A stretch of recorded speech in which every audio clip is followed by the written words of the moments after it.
तो बच्चों आज से हम शुरू करने वाले हैं क्विक लर्न सीरीज, जिसमें हम सभी हमारे 15 चैप्टर्स डिटेल में देखेंगे with detail concepts and PYQs. तो आपके सभी कंसेप्ट क्लियर हो जाएंगे और ज़्यादा से ज़्यादा आपके पीवाईक्यूज भी कवर हो जाएंगे, क्योंकि आपको मालूम है कि 60% ऑफ पीवाईक्यू जो होते हैं वो रिपीट होते हैं। ठीक है, और ये जो क्विक लर्न सीरीज है इसमें फर्स्ट चैप्टर है मैथमेटिकल लॉजिक, जो कि पूरा चैप्टर आपको एक ही वीडियो में मिलेगा। ठीक है, तो वन बाय वन हम सभी कंसेप्ट मैथमेटिकल लॉजिक के देखते हैं।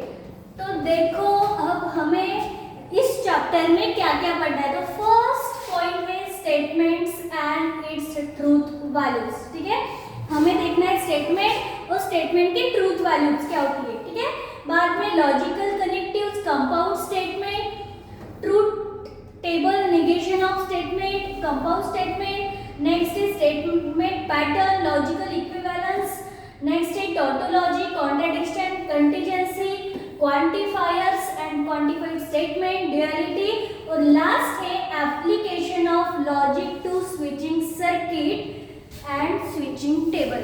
ठीक है, तो ये सभी पॉइंट्स हमें इस चैप्टर में कवर करने हैं। तो हम वन बाय वन वो सभी पॉइंट्स कवर करेंगे। ठीक है, तो देखो अभी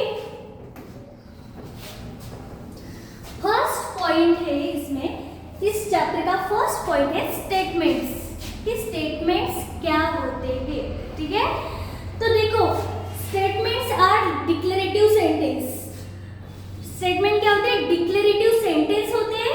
एक तो वो ट्रू होंगे, नहीं तो वो फॉल्स होंगे। ठीक है, तो statement is a declarative sentence which is either true or false but not both simultaneously. Statement एक ऐसा सेंटेंस है जिसमें सेंटेंस की जो ट्रूथ वैल्यू है वो एक तो ट्रू रहेगी, एक तो फॉल्स रहेगी। Eight A time true or false नहीं रह सकते। ठीक है, तो ऐसे सेंटेंस को हम स्टेटमेंट बोलते हैं। ठीक है, तो ट्रूथ वैल्यू ऑफ स्टेटमेंट क्या होती है, मतलब स्टेटमेंट को हम और डिटेल में पढ़ेंगे। तो एक बार हम देख लेते हैं कि what is truth value of statement. ठीक है, आपको क्वेश्चन आएगा, सेंटेंस दिया रहेगा, ठीक है, सॉरी स्टेटमेंट दी रहेगी, तो आपको बोलेंगे कि find the truth value of this statement. तो स्टेटमेंट तो अभी आपको मालूम है कि स्टेटमेंट ऐसा सेंटेंस है जो एक तो ट्रू रहेगा, नहीं तो फॉल्स रहेगा। ठीक है, तो ट्रूथ वैल्यू क्या होता है? अगर हमारा सेंटेंस हमारी स्टेटमेंट ट्रू है तो उसकी ट्रूथ वैल्यू रहेगी टी, कैपिटल टी। ठीक है, और अगर हमारी स्टेटमेंट फॉल्स है तो उसकी ट्रूथ वैल्यू रहेगी एफ। ठीक है, तो अगर से स्टेटमेंट ट्रू है तो टी, अगर स्टेटमेंट फॉल्स है तो एफ। तो अब हम देखेंगे कि विच आर द स्टेटमेंट्स। ठीक है, तो देखो ये एग्जांपल है, following sentences are statements. A statements के सभी एग्जांपल है। Sun rises in the east. ठीक है, 5 into 2 equal to 11। देखो ये 5 into 2 10 होता है, हमें मालूम है 10 होता है, इक्वल टू 11। पर हमारा कंसेप्ट क्या स्टेटमेंट का, कि स्टेटमेंट मतलब क्या? तो एक तो वो ट्रू भी रह सकता है, फॉल्स भी रह सकता है। यहाँ पे 5 into 2 10 होते हैं और इक्वल टू 11 है, तो मतलब ये जो स्टेटमेंट है ये फॉल्स है। ये स्टेटमेंट क्या है? फॉल्स है, पर है फॉल्स है पर स्टेटमेंट है, क्योंकि अगर ट्रू एंड फॉल्स वैल्यू आती है किसी सेंटेंस की तो वो क्या होती है? स्टेटमेंट होती है। एवरी ट्रायंगल हैज 3 साइड्स, ये भी क्या है? स्टेटमेंट है। हम बोल सकते कि हर ट्रायंगल के 3 साइड्स होते हैं, ये ट्रू है। ठीक है, तो ये भी क्या हुई? स्टेटमेंट हुई। ठीक है, तो नेक्स्ट कंसेप्ट देखेंगे हम, following sentences are not statement. आपको अभी मैंने बताया कि स्टेटमेंट मतलब क्या। अगर किसी सेंटेंस की ट्रू या फॉल्स वैल्यू निकलती है तो वो क्या होता है? स्टेटमेंट होता है। ठीक है, अब Which sentences are not statement? कौन से सेंटेंस ऐसे हैं जो स्टेटमेंट नहीं होते? तो फर्स्ट है क्वेश्चन मार्क, ठीक है। जिस सेंटेंस के पीछे क्वेश्चन मार्क है वो स्टेटमेंट नहीं होते। एक्सक्लेमेटरी मार्क, जिस सेंटेंस के पीछे एक्सक्लेमेटरी मार्क रहता है वो वो स्टेटमेंट्स नहीं होते। बाद में रिक्वेस्ट वाले सेंटेंसेस, ऑर्डर वाले सेंटेंसेस, सजेशन वाले सेंटेंसेस, ये सभी स्टेटमेंट्स नहीं होते। Exclamatory mark, suggestion, order, request, ये छोड़ के जो होते हैं वो स्टेटमेंट होते हैं। ये बाकी अगर किसी सेंटेंस में क्वेश्चन मार्क है, जैसे देखो यहाँ पे what is your name, question mark है, ये स्टेटमेंट नहीं है। प्लीज गिव योर पेन, यहाँ पे हम रिक्वेस्ट करें, ये भी स्टेटमेंट नहीं है। What a beautiful place it is, ठीक है। तो यहाँ पे एक्सक्लेमेटरी मार्क है तो ये स्टेटमेंट नहीं है। How are you, question mark है तो ये स्टेटमेंट नहीं है। Do you like to play tennis, question mark है, ये भी स्टेटमेंट नहीं है। ओपन द विंडो, ठीक है, आप ऑर्डर बोल सकते हैं, स्टेटमेंट नहीं है। Let us go for a T, sit down, ये सभी स्टेटमेंट नहीं है क्योंकि वो एक तो इंटरोगेटिव स्टेटमेंट सेंटेंस है, एक तो एक्सक्लेमेटरी, कमांड हो सकते हैं, ऑर्डर है, रिक्वेस्ट है, सजेशन है। अगर इनमें से कोई है तो वो स्टेटमेंट नहीं होंगे, ठीक है। तो इतना समझ में आया क्या आपको कि which sentences are statements and which are not statements, ठीक है। तो अब इसके बाद हम नेक्स्ट देखेंगे ओपन सेंटेंस, ठीक है।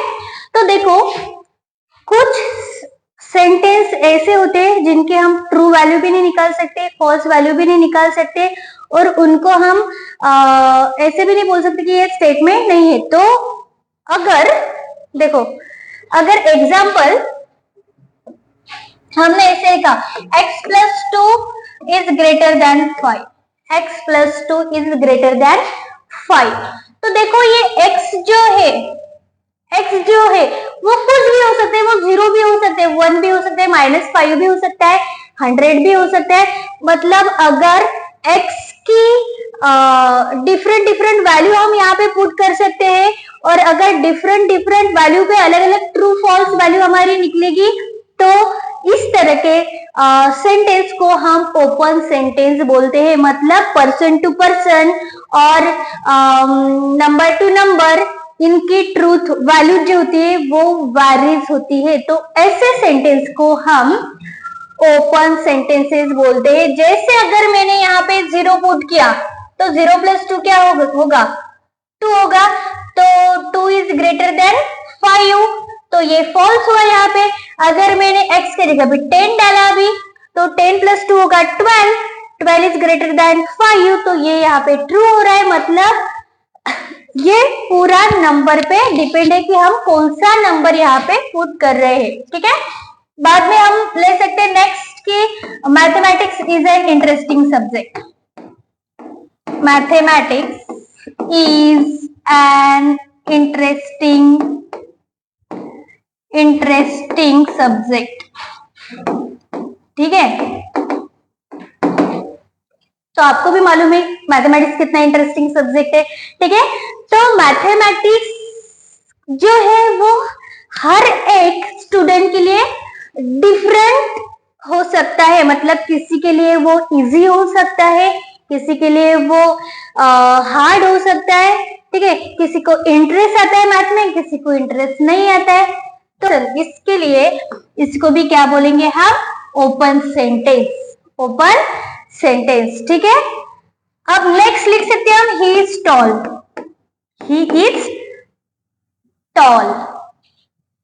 नेक्स्ट सेंटेंस लिखा मैंने, ही इज टॉल। देखो अभी हम किसके लिए बोल रहे हैं हमें मालूम नहीं है, फिक्स नहीं। ही इज टॉल कोई भी हो सकता है, क्लास में ये भी हो सकता है, वो भी हो सकता है, वो भी हो सकता है, कोई भी। यहाँ पे फिक्स नहीं लिखा है कि किसके लिए हमने टॉल कहा, तो ही इज टॉल, इसकी भी वैल्यू फिक्स नहीं है कि किसके लिए हम बोल रहे हैं, तो ये भी क्या होगा, ओपन सेंटेंसेस, ठीक है। तो इस तरह से अभी हमने देखा what is statement. Statement is a declarative sentence which is इधर ट्रू और फॉल्स. ठीक है, उसे PQR से डिनोट किया जाता है. बाकी बाद में हमने देखा कि विच आर नॉट स्टेटमेंट्स, तो जो क्वेश्चन मार्क होते हैं, ऑर्डर, डिमांड, रिक्वेस्ट, ठीक है, एक्सक्लेमेटरी मार्क, ये जो सेंटेंसेस होते हैं वो स्टेटमेंट नहीं होते. और ओपन सेंटेंसेस ऐसे होते हैं जो number to number, person to person उनकी ट्रूथ वैल्यू क्या होती है, डिफर करती है. ठीक है, तो अब इसके बाद हम नेक्स्ट पॉइंट देखेंगे.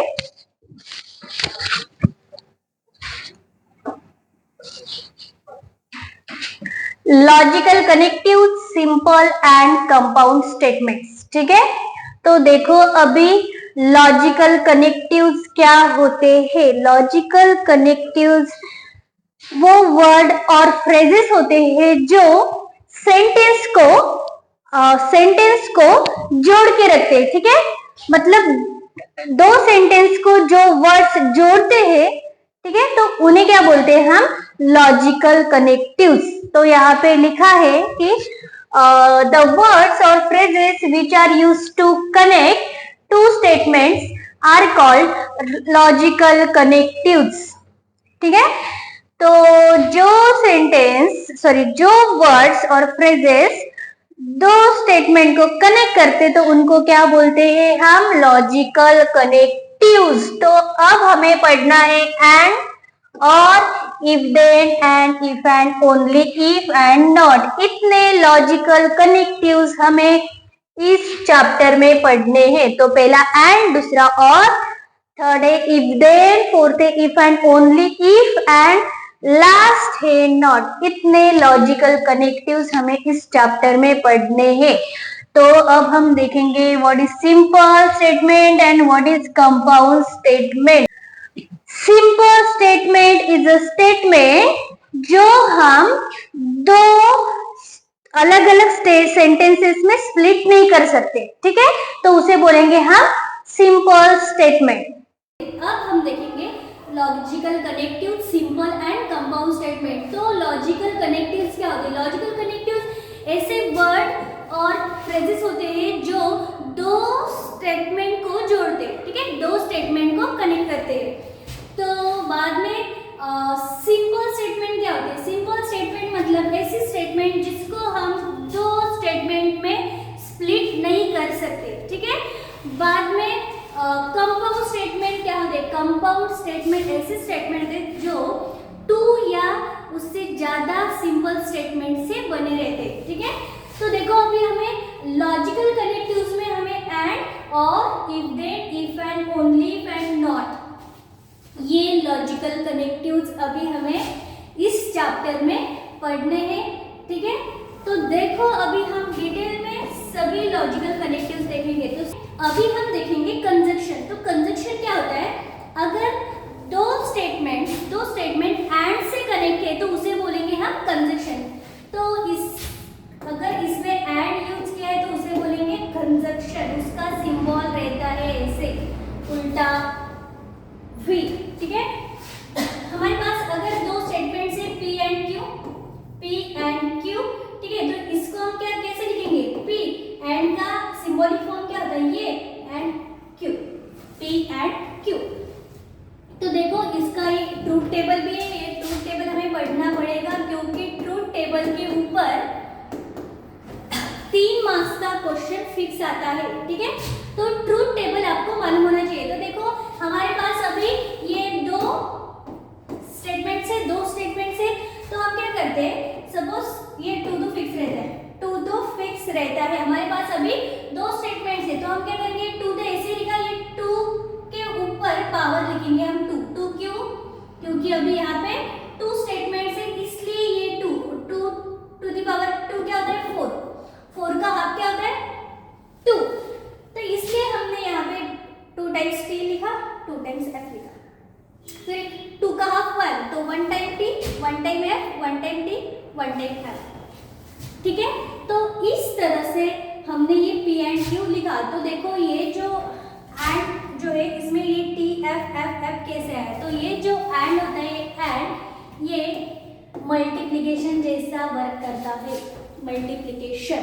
ठीक है, तो देखो, तो t मतलब 1, t को हम कंसीडर करेंगे 1, f को कंसीडर करेंगे 0। सपोज ये t 1 है, ये t भी 1 है, तो 1 into 1 क्या होता है 1, और 1 मतलब क्या t।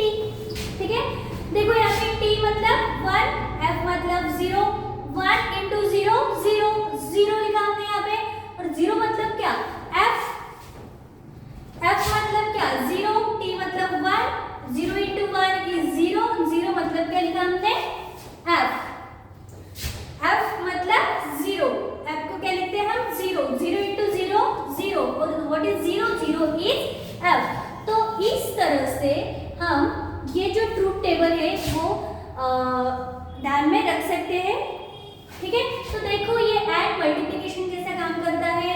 t के जगह पे आपको 1 पुट करना है, t के जगह पे f के जगह पे आपको 0 पुट करना है, ऐसे आपको मल्टीप्लिकेशन करना है, और यहाँ पे 1 0 0 0 आएगा।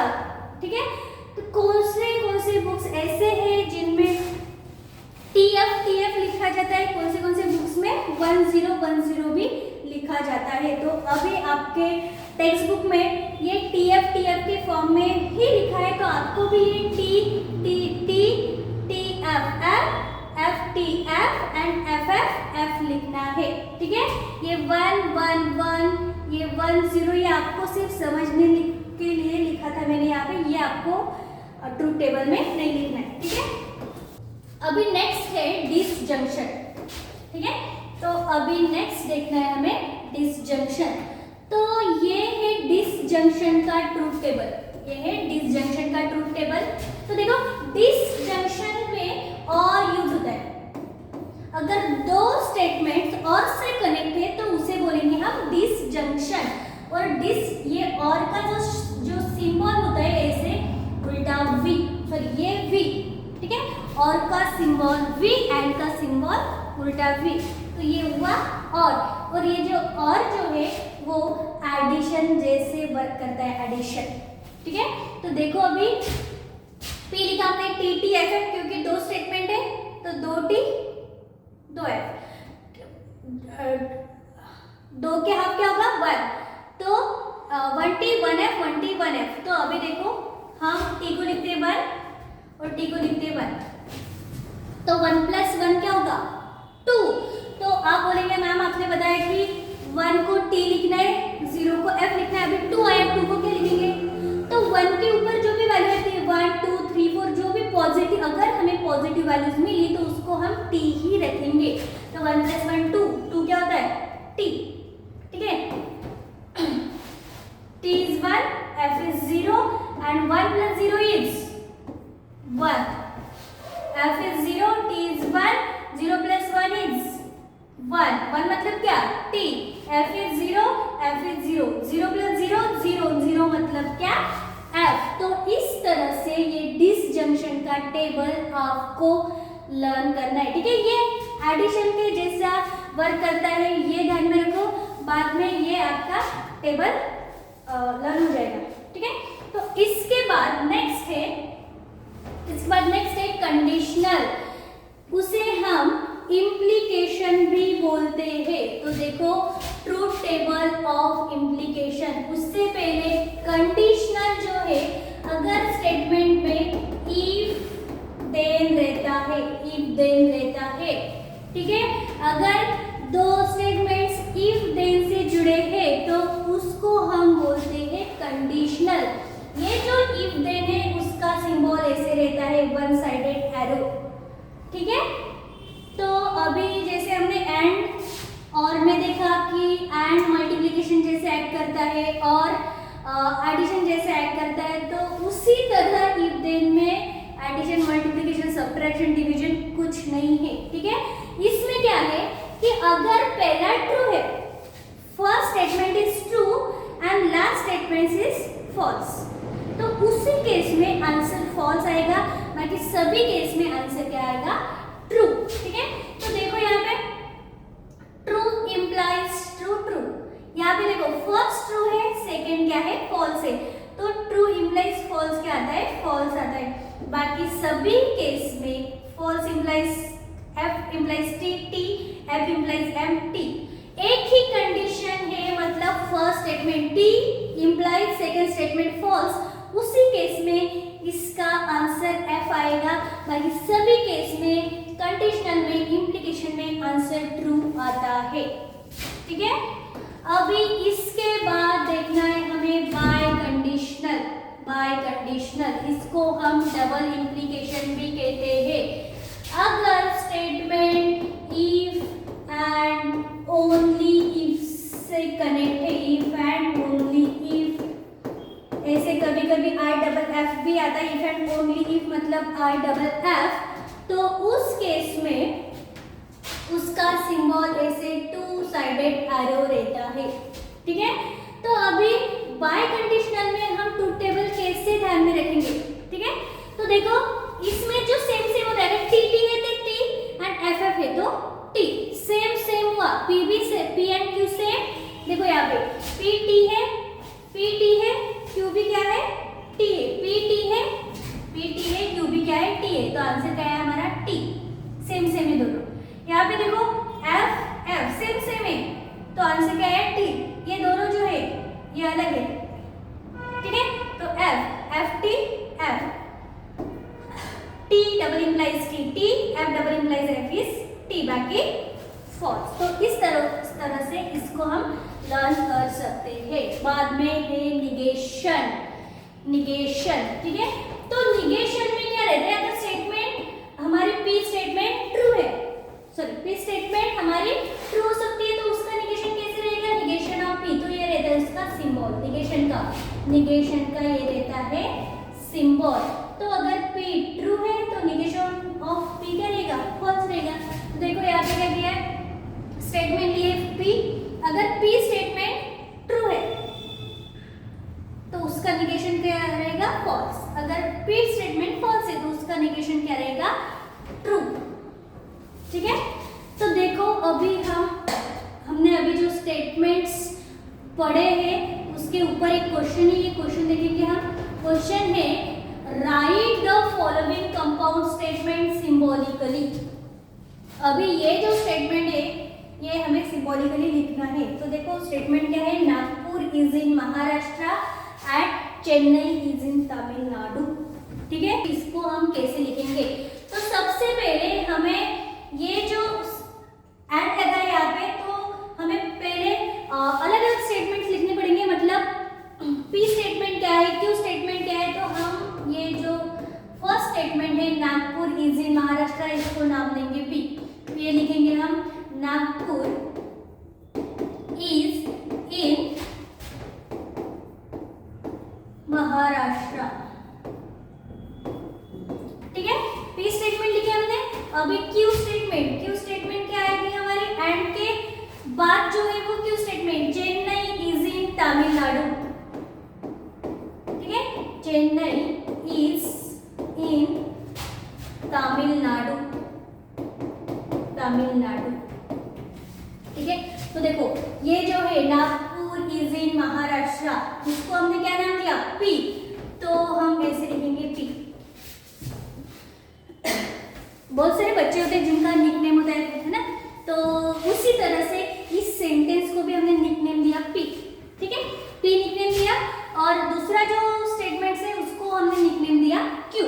तो अभी हम क्या करेंगे, उसी निकनेम से बुलाएंगे। नागपुर इज इन महाराष्ट्र, यहाँ पे आया पी।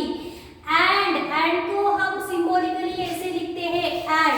ठीक है, और चेन्नई इज इन तमिलनाडु का निकनेम क्या है, क्यू, तो हमने यहाँ पे लिखा क्यू। तो ये हुआ हमारा symbolic form of this statement. इस स्टेटमेंट का ये क्या हुआ, सिंबॉलिक फॉर्म। ठीक है, जो भी स्टेटमेंट्स दिए उनको हमें निकनेम देना है, और जो कनेक्टिव्स हमने यहाँ पे यूज किया है वो कनेक्टिव सिंबल में यहाँ पे लिखना है। अभी यहाँ पे देखो, if triangle ABC is right angle. ठीक है, अभी P क्या होगा हमारा, यहाँ पे लिखेंगे हम P क्या होगा हमारा, P है triangle ABC is right angle.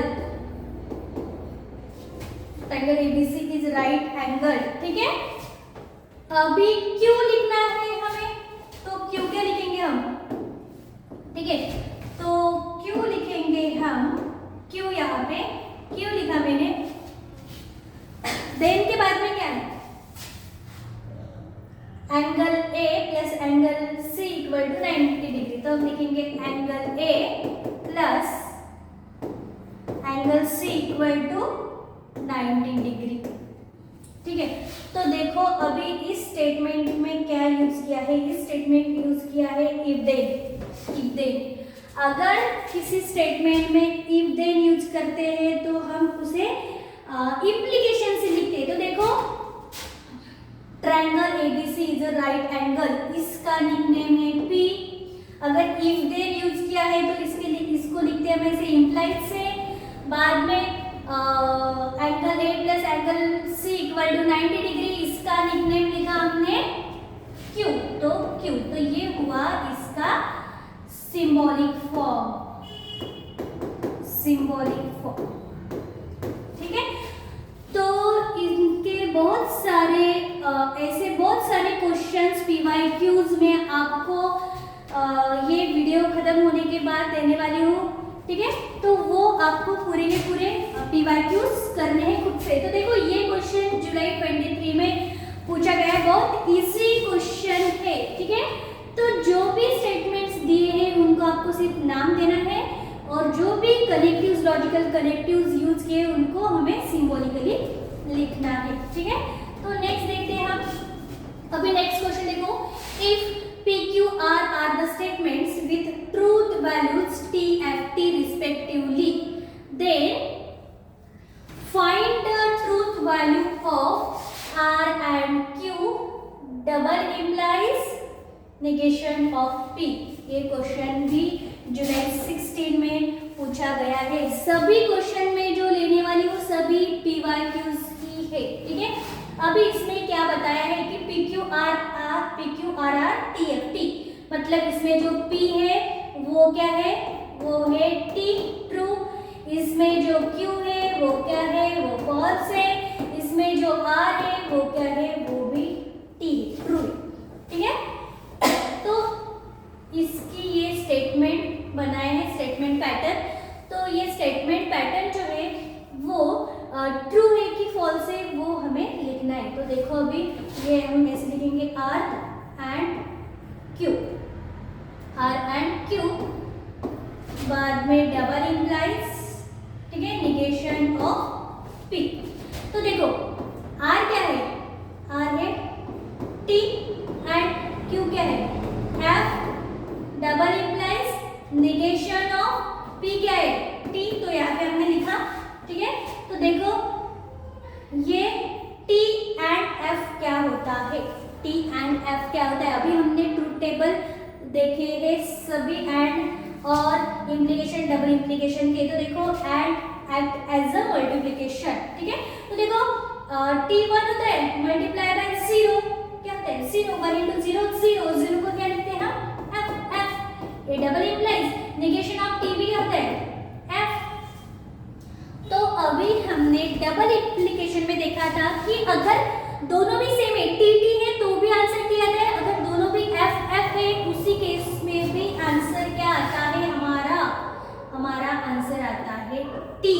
मतलब इस स्टेटमेंट में हमने PQR को TFT पुट किया तो ये पूरे स्टेटमेंट की ट्रूथ वैल्यू आती है T। ठीक है, तो इस स्टेटमेंट की ट्रूथ वैल्यू क्या है T। तो बहुत सिंपल क्वेश्चन आते हैं। ठीक है, इसके ऊपर तो आपको ये करना है। अभी आपको ये घर पे सॉल्व करके देखना है कि if the statement PQR true statements, इसमें PQ दोनों भी ट्रू स्टेटमेंट्स है, RS फॉल्स स्टेटमेंट्स है, then determine the truth value of, इसके आपको ट्रूथ वैल्यू निकालनी है। तो जो भी स्टेटमेंट ट्रू बोले गए उसकी ट्रूथ वैल्यू TT लिखनी है, जो फॉल्स है उसकी ट्रूथ वैल्यू FF लिखनी है। ठीक है, और ये आप खुद सॉल्व करके देखो। तो देखो अभी हम नेक्स्ट क्वेश्चन देखने वाले हैं, right the truth values of the following statements. ठीक है, ये जो है कंपाउंड स्टेटमेंट्स है, इनकी हमें ट्रूथ वैल्यू निकालनी है। तो मैं आपको ये सेकंड करके दूंगी। ये जो फर्स्ट है ये आपको ट्राई करना है। तो देखो 2 + 3 = 5, क्या है यार 2 + 3 = 5। तो हम देखो क्वेश्चन नंबर 2 देख रहे हैं, तो 2 + 3 = 5 को निकनेम देंगे हम P। ठीक है, क्या लिखा हमने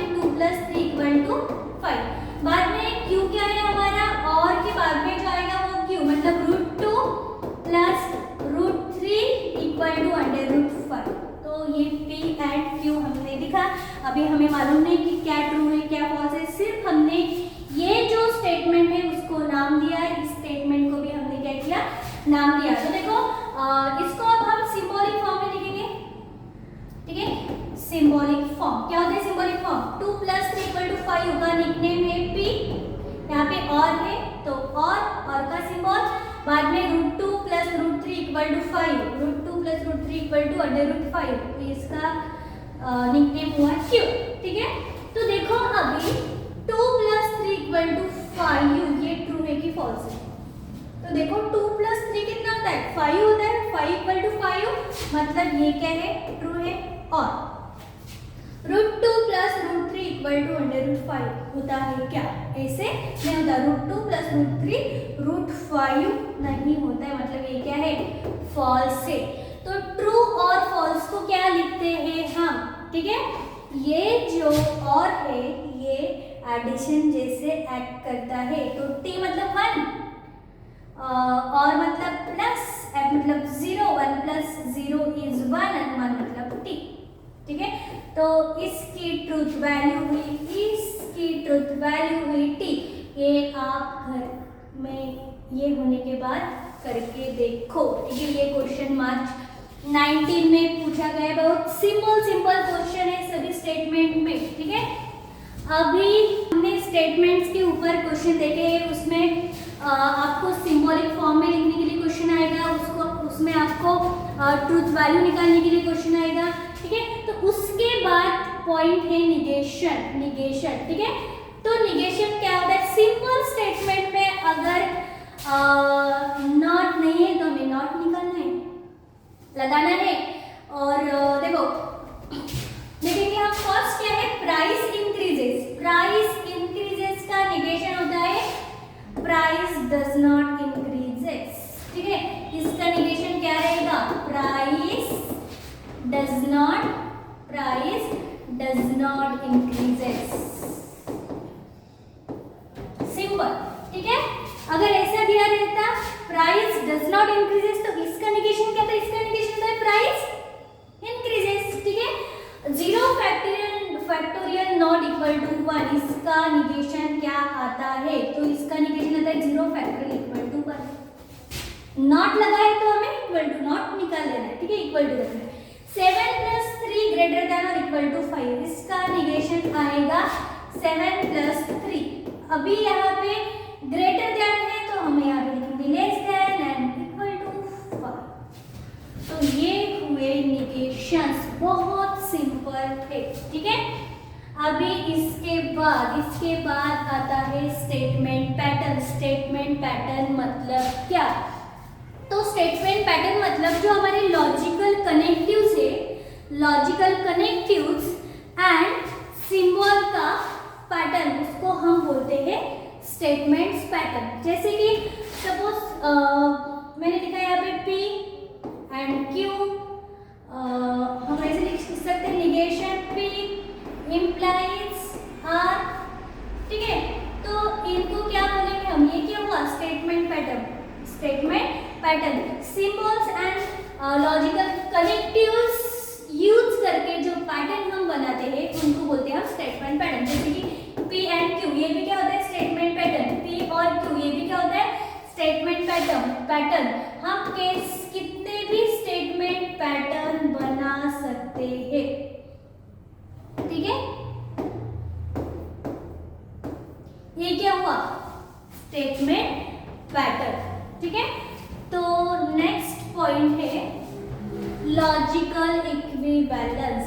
ठीक है, बहुत इंपॉर्टेंट है लॉजिकल इक्विवेलेंस। तो देखो स्टेटमेंट पैटर्न में क्या रहेगा? ये जो स्टेटमेंट पैटर्न ये एग्जाम में दिए हुए रहते हैं, इनका आपको ट्रूथ टेबल निकालना पड़ता है। तो इनका ट्रूथ टेबल तभी निकाल सकते हैं आप अगर आपको basic conjunction, disjunction, implication and double implication का ट्रूथ टेबल मालूम है, तभी आप ऐसे कॉम्प्लिकेटेड स्टेटमेंट पैटर्न के ट्रूथ टेबल निकाल सकते हैं। और ये ट्रूथ टेबल के ऊपर ही डिपेंड है logical equivalence, tautology, contradiction and continuancy, जो हम आगे देखने वाले हैं। ठीक है, 100% ट्रूथ वैल्यू के ऊपर एक क्वेश्चन आता है 3 या 4 मार्क्स के लिए। ठीक है, 3 मार्क्स के लिए। तो देखो लॉजिकल इक्विवेलेंस। ठीक है, तो लॉजिकल इक्विवेलेंस में क्या रहता है? 2 स्टेटमेंट पैटर्न दिए हुए रहते हैं। 2 स्टेटमेंट पैटर्न, अगर 2 स्टेटमेंट पैटर्न का ट्रूथ टेबल हमने निकाला, और उसका जो लास्ट कॉलम है, मतलब उसका जो आंसर है वो सेम है दोनों स्टेटमेंट पैटर्न का, तो उसको हम बोलेंगे ये लॉजिकली इक्विवेलेंट है। ठीक है, फॉर एग्जांपल अगर एक स्टेटमेंट पैटर्न है हमारा, कुछ भी लिखेंगे हम, negation of P and Q implies R, और ये इसका हमने अगर स्टेटमेंट पैटर्न निकाला, ये इक्वल टू है हमारा दूसरे स्टेटमेंट पैटर्न P और Q double implies negation R। अगर इसका एंड इसका जो लास्ट कॉलम है ट्रुथ टेबल का वो सेम है, तो हम बोलेंगे कि ये और ये लॉजिकली इक्विवेलेंट है। अभी ये मैंने ऐसे ही लिखा है, अभी मुझे भी मालूम नहीं कि इसका ये दोनों इक्वल है कि नहीं, ये आपको करके नहीं देखना है, आपको सिर्फ समझना है कंसेप्ट कि अगर दो पैटर्न इक्वल है, दो स्टेटमेंट पैटर्न का लास्ट जो कॉलम है ट्रुथ टेबल का वो इक्वल है, तो वो क्या रहते हैं, लॉजिकली इक्विवेलेंट। तो इसके ऊपर हम डायरेक्टली क्वेश्चन देखेंगे, उससे पहले एक और कंसेप्ट ट्रुथ वैल्यूज के ऊपर, टॉटोलॉजी, कॉन्ट्राडिक्शन, कंटीजेंसी। ठीक है, तो टॉटोलॉजी क्या रहता है, तो टॉटोलॉजी एक ऐसा स्टेटमेंट पैटर्न जिसमें अगर आपका ट्रुथ टेबल का लास्ट कॉलम में सब टीटी आते हैं, तो उसको हम बोलेंगे टॉटोलॉजी। तो देखो अभी ये सपोज P लिया हमने, P और निगेशन P ये हमने स्टेटमेंट पैटर्न लिया। ठीक है, तो उसका आंसर निकालने के बाद उसका आंसर आया TT, लास्ट कॉलम में दोनों भी जगह पे क्या है, TT। अगर लास्ट कॉलम में TT ही है तो वो क्या हुआ, टॉटोलॉजी। ठीक है, नेक्स्ट है कॉन्ट्राडिक्शन। कॉन्ट्राडिक्शन क्या रहता है, जैसे टॉटोलॉजी में लास्ट कॉलम में TT रहता है, वैसे कॉन्ट्राडिक्शन में लास्ट कॉलम में FF रहता है। अगर लास्ट कॉलम में सभी F है तो वो हो जाएगा कॉन्ट्राडिक्शन। ठीक है, कंटीजेंसी मतलब क्या, कंटीजेंसी मतलब अगर स्टेटमेंट पैटर्न हमारा टॉटोलॉजी भी नहीं है, कॉन्ट्राडिक्शन भी नहीं है, मतलब उसमें सारे T नहीं है, सारे F नहीं है, कॉम्बिनेशन है T एंड F का, लास्ट जो कॉलम है उसमें ऐसे T F और F T, ठीक है, T F का कॉम्बिनेशन आता है, तो उसको हम बोलेंगे कंटीजेंसी। ठीक है, तो अब हम ये क्वेश्चन देखेंगे, construct the truth table for the statement pattern. तो ये स्टेटमेंट पैटर्न है, उसके लिए हमें ट्रुथ टेबल निकालना है। ठीक है, तो देखो स्टेटमेंट पैटर्न में भी प्रायोरिटीज रहती है। अगर हमारे पैटर्न में निगेशन है तो सबसे पहले प्रायोरिटी रहती है निगेशन को। ठीक है, सबसे पहले प्रायोरिटी रहती है निगेशन को, निगेशन, उसके बाद और, उसके बाद एंड, उसके बाद इम्प्लीकेशन, उसके बाद डबल इम्प्लीकेशन। ठीक है, इस तरह से स्टेटमेंट पैटर्न को प्रायोरिटाइज हमें करना है। तो देखो अभी ये हमें सॉल्व करना है, तो इसको हम कैसे लिखेंगे, तो सबसे पहले क्या आएगा, P, ट्रुथ टेबल निकालना हमें, P दो, कितने स्टेटमेंट है हमारे पास, P एंड Q दो ही स्टेटमेंट है, यहाँ पे R नहीं है, S नहीं है, PQ है सिर्फ। ठीक है, बहुत बार है पर PQ है, इसलिए हमने यहाँ पे P लिखा, बाद में यहाँ पे Q लिखा, अभी क्या लिखेंगे, हाँ ठीक है। तो सबसे पहले हमें निगेशन सॉल्व करना पड़ता है, हमारे पास निगेशन नहीं है, इसके लिए और भी नहीं है हमारे पास, एंड है, पर देखो ये एंड के पहले ये ब्रैकेट में, तो पहले ब्रैकेट सॉल्व करना पड़ता है, तो हम यहाँ पे लिखेंगे P इम्प्लाइज Q। हम पहले सॉल्व करेंगे P इम्प्लाइज Q, P लिखा, Q लिखा, बाद में P इम्प्लाइज Q लिखा, अभी P इम्प्लाइज Q के बाद लिखेंगे ये पूरा P implies Q and Q। ठीक है, और ये लिखने के बाद सबसे लास्ट आएगा P इम्प्लाइज Q, निकाला हमने, P implies Q and Q भी निकाला है हमने, अभी ये पूरा इम्प्लाइज करेंगे P के साथ, ये क्या आएगा, P implication Q and Q implies P। तो अभी ऐसे हमें ट्रूथ टेबल निकालना है यहाँ पे। ठीक है, तो देखो दो स्टेटमेंट पैटर्न है, इसलिए हम 2 टाइम्स टी लिखेंगे, ठीक है, और 2 टाइम्स एफ लिखेंगे, ठीक है। तो ये जो लाइन्स है ये हम थोड़े एक्सटेंड करेंगे यहाँ पे। तो देखो अभी क्यू में क्या आएगा, क्यू में आएगा टी एफ। अभी P implies Q क्या आता है, तो देखो P implies Q implies में क्या रहता है, अगर पहला ट्रू है दूसरा फॉल्स है, उसी केस में आंसर क्या आता है, फॉल्स है, बाकी सभी केस में आंसर ट्रू आता है। मतलब T implies T implies F first true second false, answer false. F implies T क्या आता है, T F implies F T। एक ही केस है T implies F, जिसमें आपका जो आंसर है वो क्या आता है, F आता है, बाकी सभी केस में आपका आंसर आता है ट्रू, ठीक है। अभी ये P implies Q हमने निकाला, उसका एंड करना है Q के साथ। ये P implies Q हमने निकाला, इसका एंड करना है Q के साथ। एंड मतलब मल्टीप्लिकेशन, तो इस ब्रैकेट का इस कॉलम का एंड इस कॉलम का हम करेंगे मल्टीप्लिकेशन। P implies Q क्या है हमारा, T, ठीक है, T एंड Q क्या है, T एंड T क्या होता है, 1 into 1 क्या होता है, 1।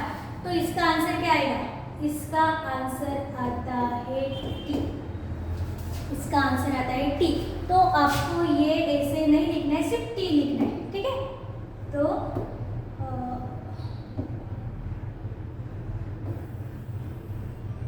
यहाँ पे आपको सिर्फ क्या लिखना है, यहाँ पे आपको P implies Q T and T, यहाँ पे आपको सिर्फ T लिखना है। बाद में यहाँ पे देखो F into F, 0 into 0 मतलब F, T into T क्या आता है, T एंड F, T मतलब 1 एंड मतलब मल्टीप्लिकेशन, F मतलब 0, 1 into 0 क्या रहता है, F, ठीक है। देखो T क्या हुआ हमारा, T एंड T हुआ T, F एंड F हुआ F, T एंड T हुआ T, F एंड T हुआ F। तो अभी पूरा भी हमारा निकला। अभी क्या बाकी है, ये इतना हमने सॉल्व किया। अब इसके बाद लिखना है हमारा implies P। तो देखो ये जो आंसर है ये हुआ T implies P क्या है, फर्स्ट P क्या है, T, ठीक है। बाद में इसका आंसर क्या है, यहाँ पे F implies, यहाँ पे implies है इसलिए implies P क्या है हमारा T, ठीक है। नेक्स्ट ये क्या आएगा, ये इतना क्या है, यहाँ पे हमने निकाला है T implies P क्या है हमारा, यहाँ पे P है F, तो ये हमने यहाँ पे लिखा F। बाद में यहाँ पे क्या है, F implies, ठीक है। तो ये क्या हुआ हमारा F, ये F implies, ये भी क्या है F। तो हम देखते हैं अभी हमारा आंसर क्या आता है। तो T implies T, अभी मैंने फिर से बताया आपको कि अगर implies में फर्स्ट ट्रू है एंड सेकंड फॉल्स है, उसी केस में आंसर फॉल्स आता है, बाकी सभी केस में आंसर क्या है, ट्रू आता है। मतलब T, यहाँ पे लाइन नहीं चाहिए, इसका आंसर है हमारा, ठीक है। तो T implies T क्या आता है, T, F implies T क्या आता है, T, first true and second false में आंसर F आता है, ठीक है। T implies F, ये आता है हमारा F and F implies F क्या आता है हमारा T। तो देखो ये हुआ truth table for this statement pattern. तो आपको ये नहीं लिखा तो भी चलता, सिर्फ T T F T ये आपको यहाँ पे लिखना है फाइनल कॉलम में, ठीक है। तो इस तरह से हम कोई भी ट्रूथ, किसी भी स्टेटमेंट पैटर्न का ट्रूथ टेबल निकाल सकते हैं। उसके लिए ये जो प्रायोरिटीज है ये आपको ध्यान में रखना पड़ेगा, ठीक है। अब इसके बाद देखते हैं क्वेश्चन इसके बाद है using truth table prove that, ठीक है, यूजिंग ट्रूथ टेबल ये आपको प्रूव करना है। ये और एक स्टेटमेंट पैटर्न है, ये और एक स्टेटमेंट पैटर्न है, ठीक है। ये सभी क्वेश्चन जो है वो PYQs है, एग्जाम में आए हुए हैं, ठीक है। तो अभी मैं आपको एक स्टेटमेंट पैटर्न करके दूंगी ये वाला, और आपको ये दो ट्राई करने हैं, ठीक है। तो देखो,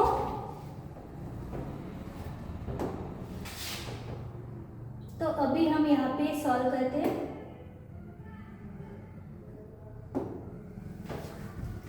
ठीक है, तो स्टेटमेंट पैटर्न में सबसे पहले हमारे पास कितने स्टेटमेंट है? दो स्टेटमेंट है, one P statement, second Q statement. तो अभी मैं यहाँ पे P लिख रही हूँ, बाद में मैंने लिखा Q, बाद में लिखा Q, ठीक है। अब ये PQ लिखने के बाद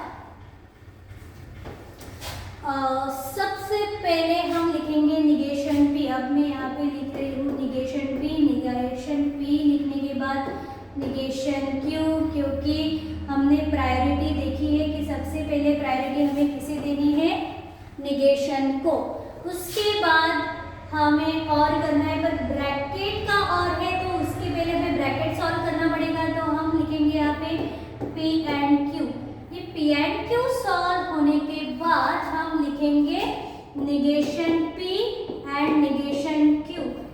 ये ब्रैकेट भी हमारा सॉल्व हुआ, ये ब्रैकेट भी हमारा सॉल्व हुआ। उसके बाद हम P एंड Q और ये वाला ब्रैकेट करेंगे, मतलब P and Q, P and Q और negation P and negation Q, ठीक है। और ये सॉल्व होने के बाद इसका जो आंसर आता है, सेम आंसर इसका आना चाहिए, तभी ये ट्रूथ टेबल इक्विवेलेंट प्रूव होंगे, ठीक है। तो इसका आंसर इक्वल टू आना चाहिए P डबल इम्प्लाइज Q। देखो ये हमने यहाँ पे निकाला है और ये P डबल इम्प्लाइज Q में निकालना है, ये हम निकालेंगे, ठीक है। तो देखो P क्या आता है? T T F F T T F F। Q क्या आता है? T F T F, ठीक है। तो negation of P, negation of P, T का निगेशन क्या आएगा? F। T का निगेशन क्या आएगा? F। F का निगेशन क्या आता है? T। F का निगेशन क्या आता है? T। Negation of Q, T का निगेशन क्या आता है? F। F का निगेशन क्या आता है? T। T का निगेशन क्या आता है? F। और F का निगेशन क्या आता है? T, ठीक है। तो अभी देखो ये जो P एंड Q है, ये करना है हमें P and Q, T and T। T and T क्या होता है? T। T एंड F क्या होता है? F। बाद में F एंड T क्या होता है? F। And F and F क्या होता है? F, ठीक है।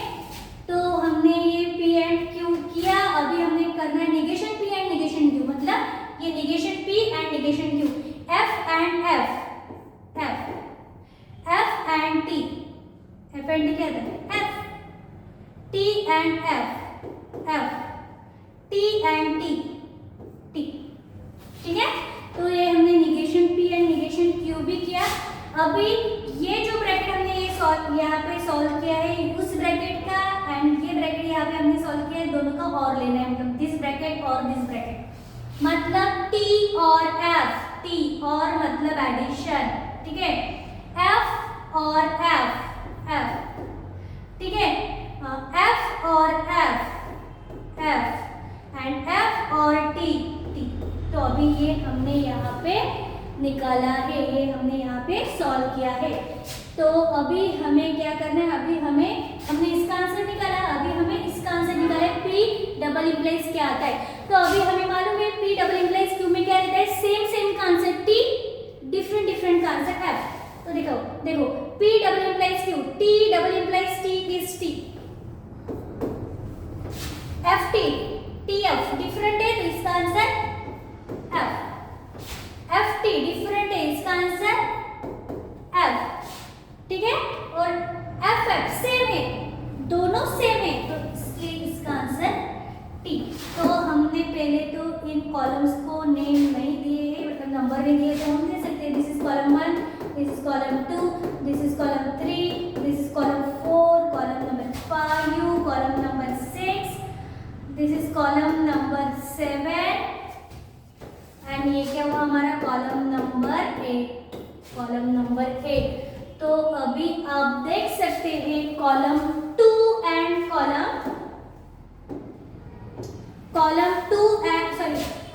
7 एंड कॉलम 8 से कि ये दोनों जो है वो सेम है, क्योंकि इनका जो ट्रूथ वैल्यू है कॉलम्स की वो क्या है, सेम है।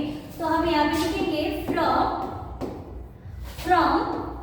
7 and 8, from 7 and 8 P double implies Q is equivalent to P and Q or negation P and negation Q, ठीक है। तो बहुत इजी है, अगर आपको ट्रूथ टेबल अच्छे से आया तो आप एक ट्रूथ टेबल का क्वेश्चन कर सकते हैं, लॉजिकल इक्विवेलेंस का क्वेश्चन कर सकते हैं, टॉटोलॉजी, कॉन्ट्रडिक्शन, कंटीजेंसी का भी क्वेश्चन आप सॉल्व कर सकते हैं।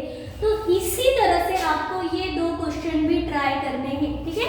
तो अभी आप ये क्वेश्चन अच्छे से देखो, इसका स्क्रीनशॉट निकालो और ये दो क्वेश्चन ट्राई करो। तो अभी इस क्वेश्चन के बाद हम नेक्स्ट क्वेश्चन देखेंगे। तो ये क्वेश्चन है examine whether the statement pattern, ये जो स्टेटमेंट पैटर्न दिया हुआ है हमें, ये स्टेटमेंट पैटर्न ये क्या है, टॉटोलॉजी है, कॉन्ट्रडिक्शन है या कंटीजेंसी है, टॉटोलॉजी है, कॉन्ट्रडिक्शन है या कंटीजेंसी है, ये हमें एग्जामाइन करना है, ठीक है। तो इसके लिए हमें क्या करना पड़ेगा, सबसे पहले तो हमें इसका ट्रूथ टेबल निकालना पड़ेगा। अगर लास्ट कॉलम में सभी T आए तो वो टॉटोलॉजी हो सकता है, अगर लास्ट कॉलम में सभी F आए तो वो कॉन्ट्रडिक्शन हो सकता है, अगर combination of T and F आया तो कंटीजेंसी बोलेंगे हम उसे, ठीक है। तो स्टेटमेंट पैटर्न है हमारा P implies Q, double implies negation P और Q, ठीक है।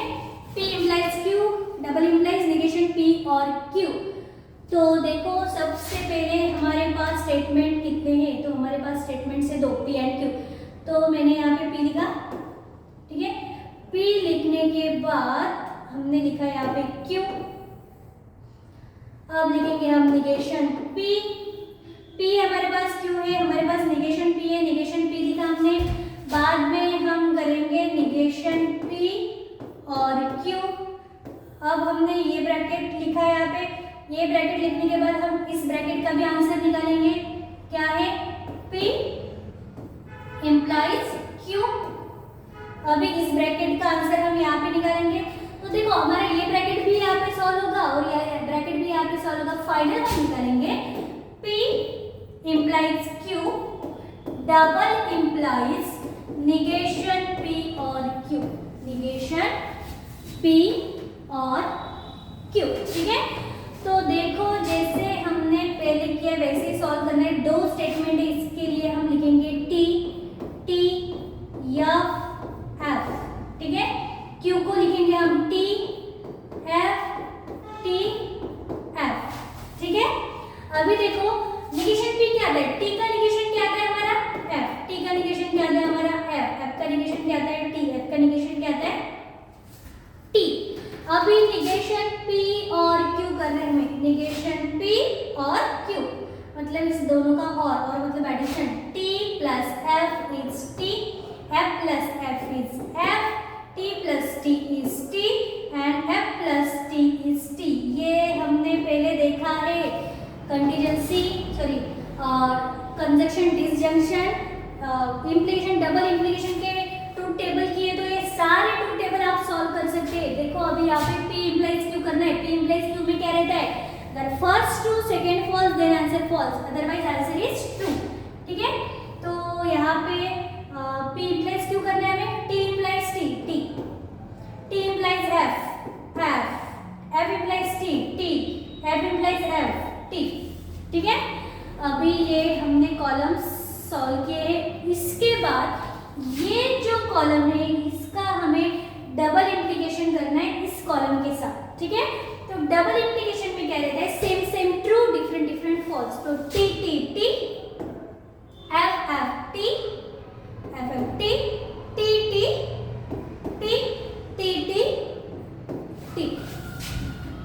तो इस तरह से हम यहाँ पे देख सकते हैं कि लास्ट कॉलम में सभी T है, इसलिए हम इसे बोल सकते हैं टॉटोलॉजी। क्योंकि टॉटोलॉजी क्या होता है, अगर आपके स्टेटमेंट पैटर्न में सभी टी टी टी टी आते हैं लास्ट क्वेश्चन में, तो लास्ट कॉलम में, तो उसे हम बोलते हैं टॉटोलॉजी। तो ये अभी हमारा स्टेटमेंट पैटर्न क्या हुआ, टॉटोलॉजी। तो यहाँ पे हमें लिखना पड़ेगा। ठीक है, this statement pattern is a tautology. ठीक है, तो देखो ये क्वेश्चन भी जुलाई 22 में पूछा गया है। सभी जो क्वेश्चंस मैंने लिए सभी क्वेश्चन PYQ है। ठीक है, तो नेक्स्ट देखते हैं हम। अगर आपको ये लॉजिक चैप्टर अच्छा लग रहा है, आपको समझ रहा है, तो अभी वीडियो को लाइक करो। ठीक है, और सब्सक्राइब नहीं किया है तो सब्सक्राइब भी करो। स्टेटमेंट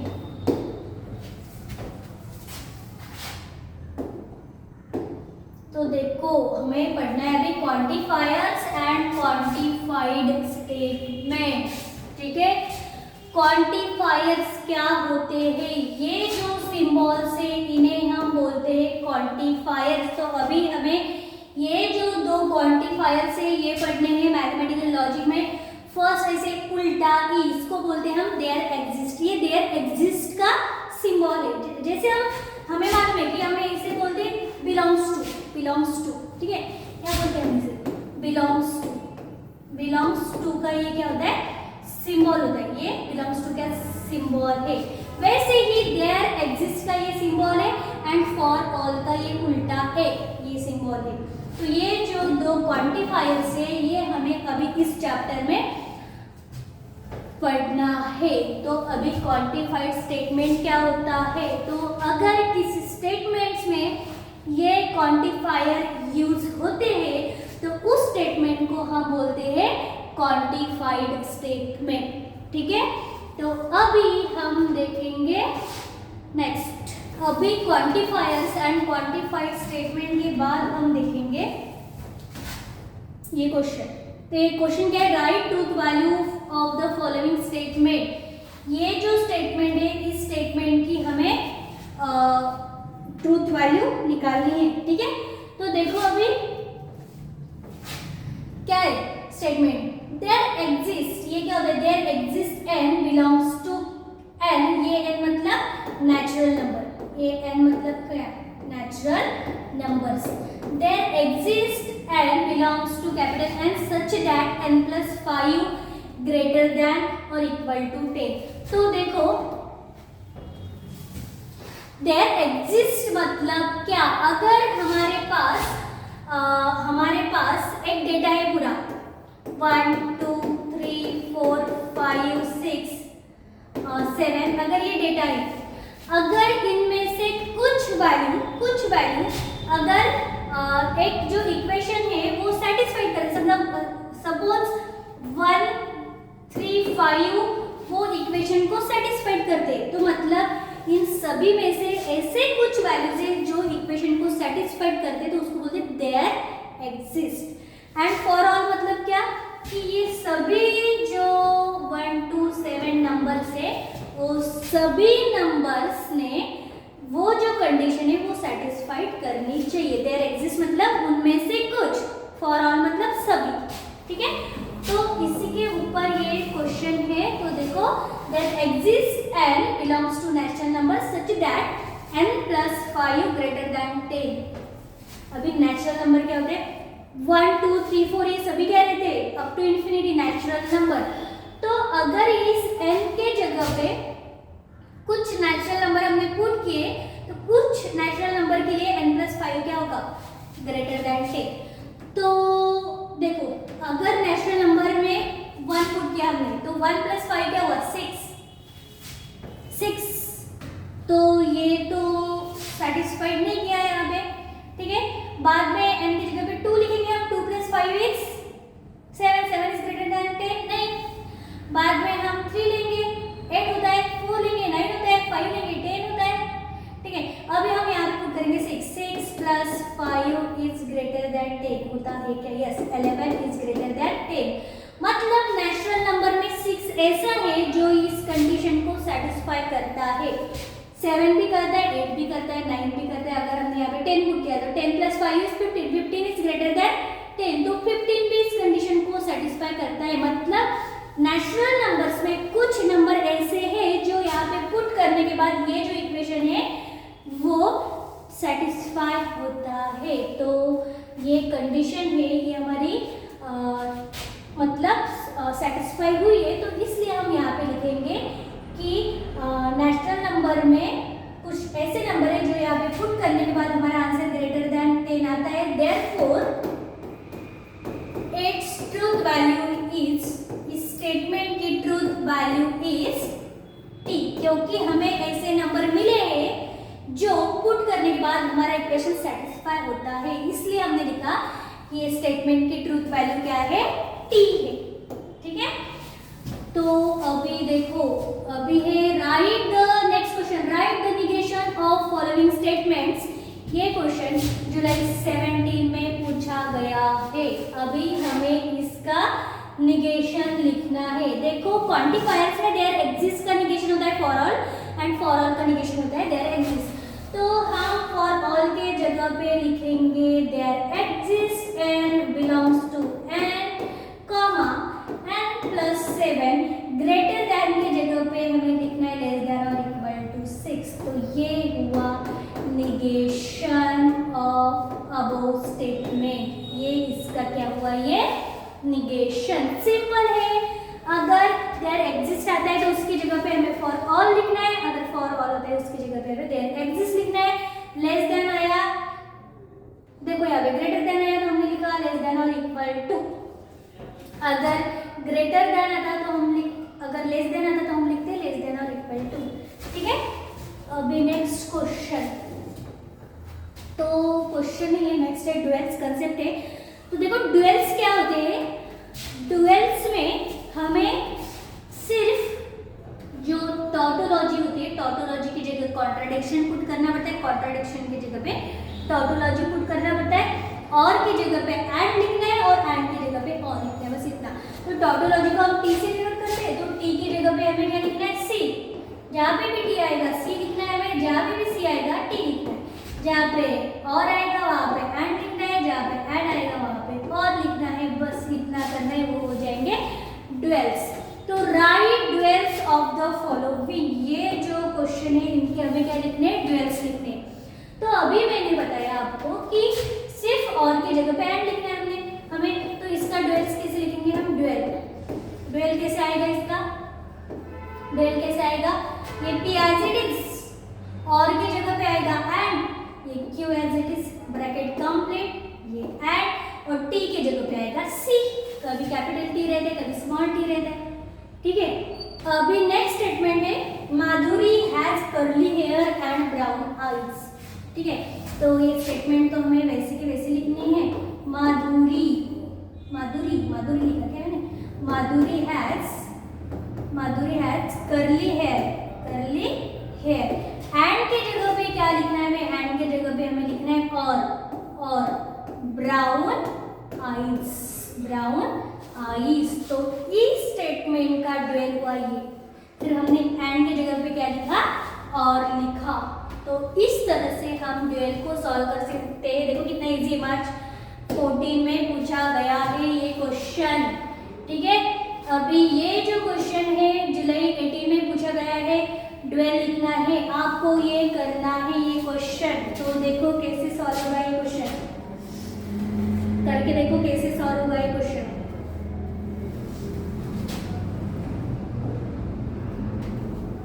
तो इस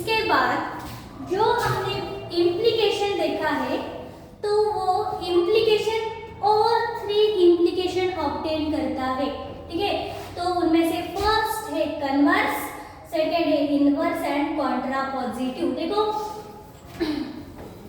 अगर ट्रूथ वैल्यू पे क्वेश्चन नहीं आया तो converse, inverse, Contra positive pay question आता है। अगर कॉन्ट्रा इनमें मतलब Contra converse, inverse, Contra positive pay question नहीं आया तो ट्रूथ वैल्यू पे क्वेश्चन आता है। तो ये दोनों भी इंपॉर्टेंट है, ठीक है।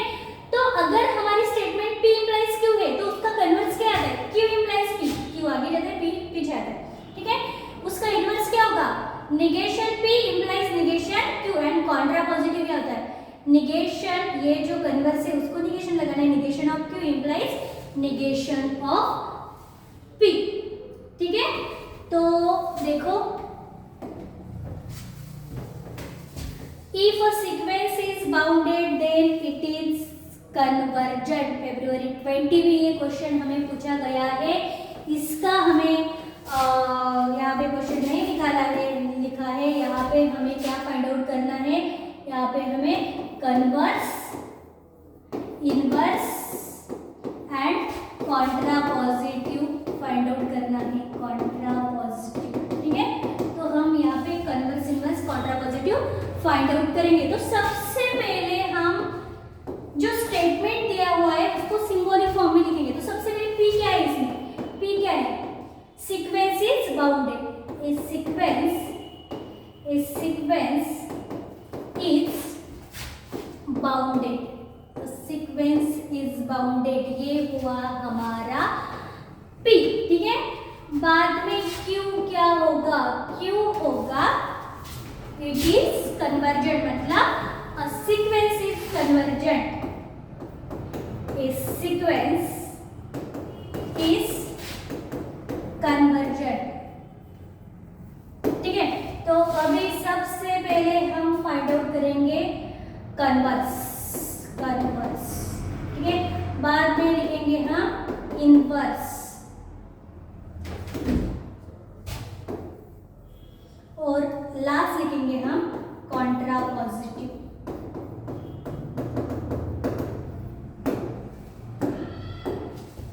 तो देखो यहाँ पे इफ देन यूज हुआ है, इसलिए ये जो क्वेश्चन है वो कैसे आएगा? P implies Q। ये स्टेटमेंट पैटर्न में हम कैसे लिखेंगे? P इंप्लाइज Q, इसका सिंबॉलिक फॉर्म आता है P इंप्लाइज Q। अभी P इंप्लाइज Q का हमें लिखना है कन्वर्स, तो P इंप्लाइज Q का कन्वर्स आता है Q implies P, Q implies P। तो अभी हम इसे सेंटेंस में कैसे लिखेंगे? तो देखो Q पहले आया तो Q स्टेटमेंट पहले लिखेंगे। Q स्टेटमेंट क्या है? इफ, पहले तो इफ लिखना पड़ेगा क्योंकि इंप्लाइज है। If a sequence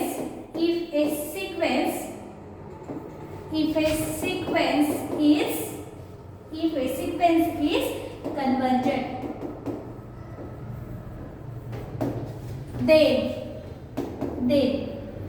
then it is a sequence is bounded, मतलब it is bounded, then it is bounded। बहुत सिंपल है। सबसे पहले हमें P क्या लिखना है, Q क्या लिखना है, उसे सिंबॉलिक फॉर्म में लिखना है, ठीक है। उसके बाद ये जो कन्वर्स है उसका सिंबॉलिक फॉर्म क्या है? Q इंप्लाइज P, तो Q स्टेटमेंट पहले, तो Q स्टेटमेंट पहले लिखा हमने, इंप्लाइज इसलिए इफ देन लिखा, P स्टेटमेंट बाद में लिखा। इनवर्स क्या होता है? इनवर्स होता है negation of P implies negation of Q, negation of P implies negation of Q। तो जो हमारी P इंप्लाइज Q स्टेटमेंट है उसको सिर्फ हमें नॉट लगाना है। A sequence is not bounded, देखो यहाँ पे क्या लिखना है हमें? if a sequence is, पहले क्या था? P क्या है? सीक्वेंस इज बाउंडेड, तो अभी हमें निगेशन लगाना है, मतलब not. If a sequence is not bounded then Q को भी निगेशन लगा है, देन सीक्वेंस इज कन्वर्जेंट को क्या लिखा है? Not convergent, then it is not convergent, ठीक है।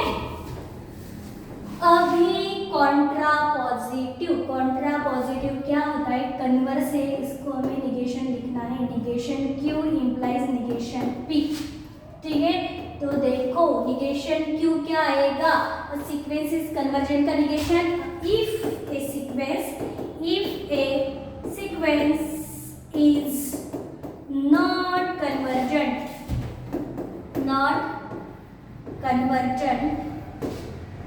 if a sequence is not convergent implies इसलिए then, और निगेशन पी क्या है, निगेशन पी क्या है, अ सीक्वेंस इज बाउंडेड का निगेशन एक सीक्वेंस इज नॉट बाउंडेड, ठीक है, तो it is not bounded, so it is not bounded, ठीक है। तो इस तरह से आप converse, inverse and Quadra positive लिख सकते हैं। सबसे पहले आपको स्टेटमेंट को सिंबॉलिक फॉर्म में लिख के लेना है, बाद में उसका कन्वर्स करना है, क्यू इम्प्लाइज पी, बाद में इनवर्स करना है, negation p implies negation q, and last आएगा contrapositive, negation q implies negation P.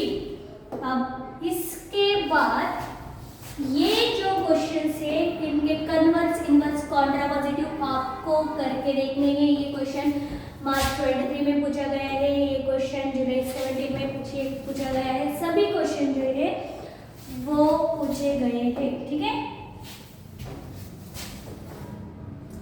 अभी ये जो क्वेश्चन है ये हमें सॉल्व करना है कि without using truth table show that this is equal to negation P. देखो जुलाई 22 एंड मार्च 16 में ये क्वेश्चन हमें पूछा गया है, तो अभी इस क्वेश्चन को हम सॉल्व करेंगे। देखो हमने देखा है इक्विवेलेंस का क्वेश्चन, बट हमने ट्रूथ टेबल निकाल के कैसे प्रूव करते हैं वो दिखाया, तो यहाँ पे लिखा है विदाउट यूजिंग ट्रूथ टेबल, यहाँ पे हमें ट्रूथ टेबल नहीं यूज करना है, तो कैसे सॉल्व करेंगे हम। सबसे पहले क्या करेंगे, सबसे पहले हम ये लिखेंगे कि निगेशन पी और क्यू और निगेशन पी एंड क्यू क्या होता है, ठीक है।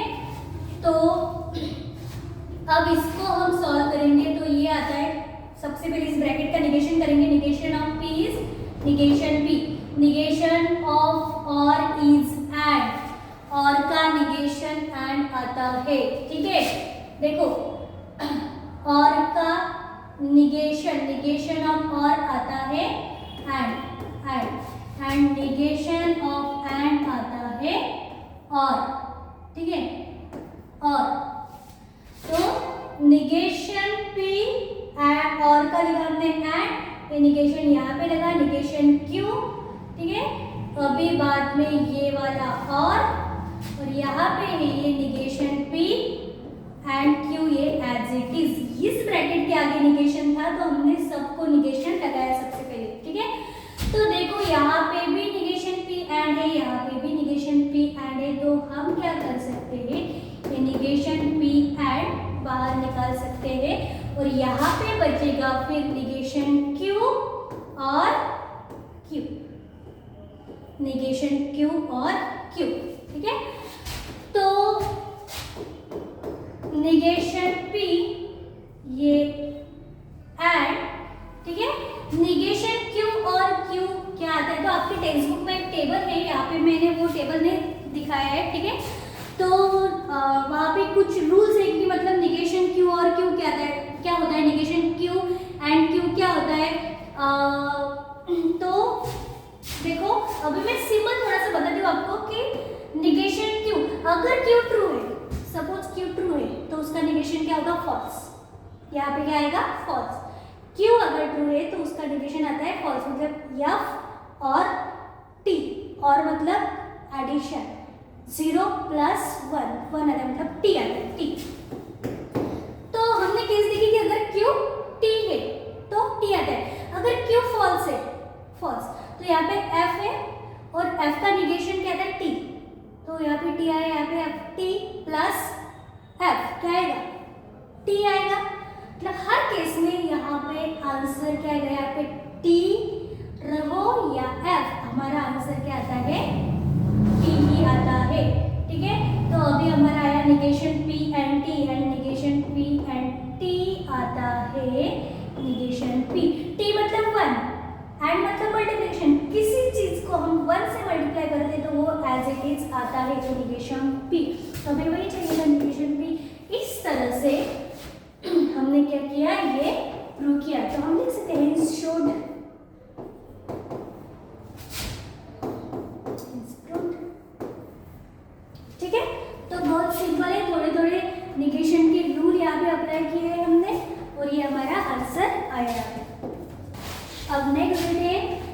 लेते हैं। नेक्स्ट है, बहुत सिंपल है कि लॉजिक हमें डे टू डे लाइफ में कहाँ पे यूज होता है। तो ये एप्लीकेशन है हमारे सिलेबस में, application of logic to switching circuit.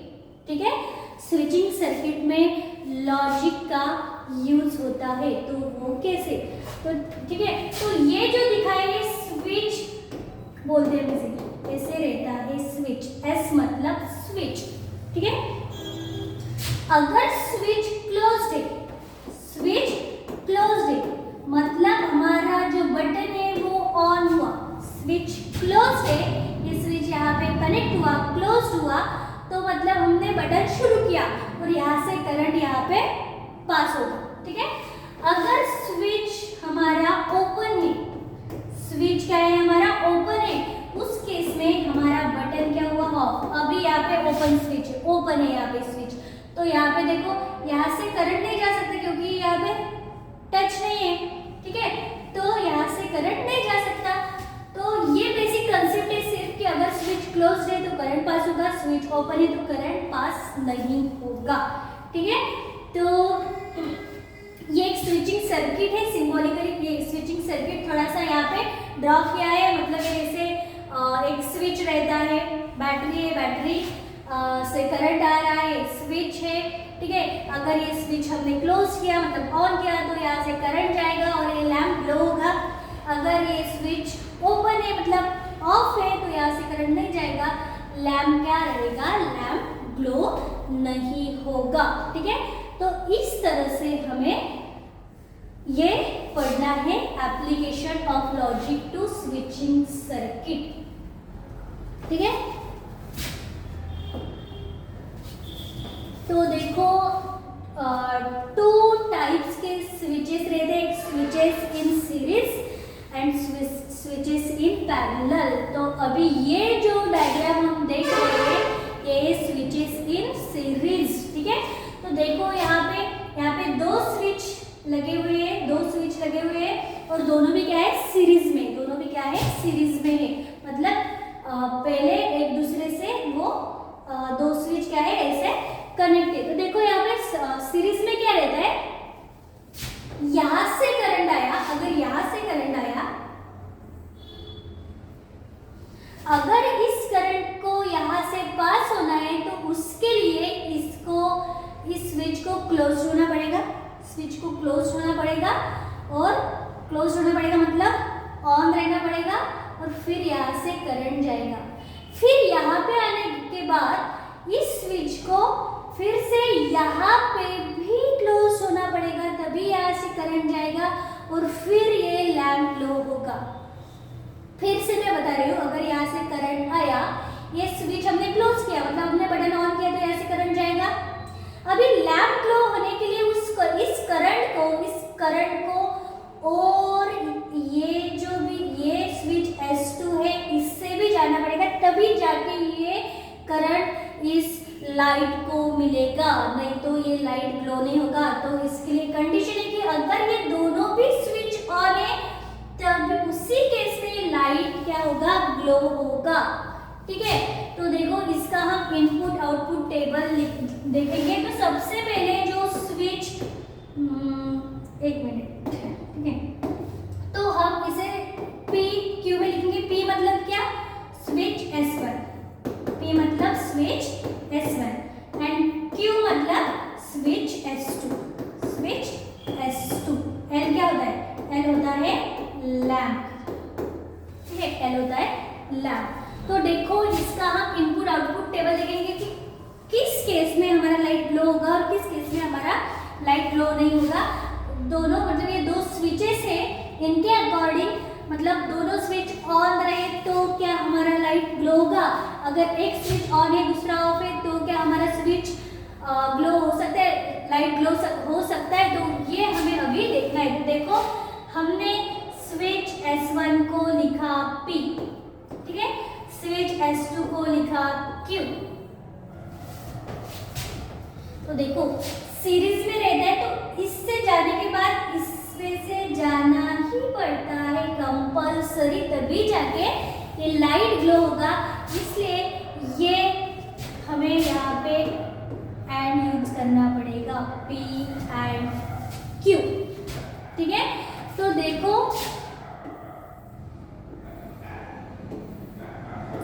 तो यहाँ पे सपोज स्विच S1 क्लोज्ड है, क्लोज्ड है मतलब ऑन है, इसमें से करंट जा रहा है, तो हम 1 भी ले सकते हैं, TTFF भी ले सकते हैं, ठीक है। कंडीशंस लिए हमने 1 1 0 0 0 मतलब ऑफ, 1 मतलब ऑन, ठीक है, 1 0 1 0। तो उस केस में ये जो हमारा लैम्प है वो ग्लो होगा कि नहीं। तो देखो इस ट्रुथ टेबल से हम देख सकते हैं कि लैम्प किस कंडीशन में हमारा ग्लो होगा। तो देखो अभी P मतलब स्विच S1 वाले मतलब यहाँ से ये क्लोज है, और S2 मतलब Q1 है मतलब S2 भी क्लोज है, मतलब यहाँ से करंट जा रहा है, यहाँ से करंट जा रहा है। अगर दोनों स्विच क्लोज है तो एंड मतलब इनकी मल्टीप्लिकेशन, उसी केस में हमारा लैम्प ग्लो होगा। अब नेक्स्ट केस लेंगे हम कि हमारा ये जो स्विच है S1 मतलब P, ये जो स्विच है S1 ये ऑन है मतलब क्लोज है, और S2 जो है वो ओपन ही है मतलब ऑफ है। तो करंट आएगा यहाँ पे रुकेगा, आगे नहीं जा सकता, तो लाइट नहीं ग्लो हो सकता। तो 1 into 0 is 0, therefore लाइट यहाँ पे ग्लो नहीं हो रहा है। अभी नेक्स्ट केस में यहाँ पे 0 मतलब ये जो स्विच है ये अभी ये जो स्विच है ये ओपन है, ठीक है, ओपन है मतलब क्लोज्ड है, ठीक है। तो ये करंट आया, ये ओपन है इसलिए यहाँ से करंट नहीं जा सकता। अगर ये क्लोज है तो तभी भी हमें इसकी कुछ जरूरत नहीं, क्योंकि यहाँ से ही करंट नहीं पास हो रहा है, तो मतलब हम इसे अभी हमें इसका कुछ करना नहीं है। ये जो है ये ओपन है तो यहाँ से करंट नहीं जा रहा है, ठीक है, मतलब 0 into 1 is 0 and 0 into 0 is 0। तो हम यहाँ से कंक्लूड कर सकते हैं कि अगर दोनों स्विच क्लोज्ड है, दोनों स्विच ओपन क्लोज्ड है मतलब ऑन है, उसी केस में हमारा ये जो लाइट है ग्लो होगा, 1 मतलब लाइट ग्लो होगा, ठीक है। तो अभी हम स्विचेस इन पैरेलल देखेंगे, 2 स्विचेस इन पैरेलल। तो देखो ये जो स्विच है वो पैरेलली कनेक्ट है, तो इसको भी हम वैसे ही लिखेंगे, P मतलब स्विच S1, ठीक है, Q मतलब स्विच S2, ठीक है। तो अभी हमें इसका इनपुट आउटपुट टेबल निकालना है। तो देखो अभी यहाँ से करंट आया, तो करंट के पास दो बात है, करंट यहाँ से भी जा सकता है, करंट यहाँ से भी जा सकता है, ठीक है। तो यहाँ से बैटरी से करंट आया, तो इस करंट ने क्या किया, ये पाथ लिया, यहाँ से गया वो। तो अभी देखो अगर ये स्विच क्लोज्ड है मतलब ऑन है, ऐसे करंट गया यहाँ से यहाँ तक आया, तो हमारा लाइट क्या होगा, ग्लो होगा, ठीक है।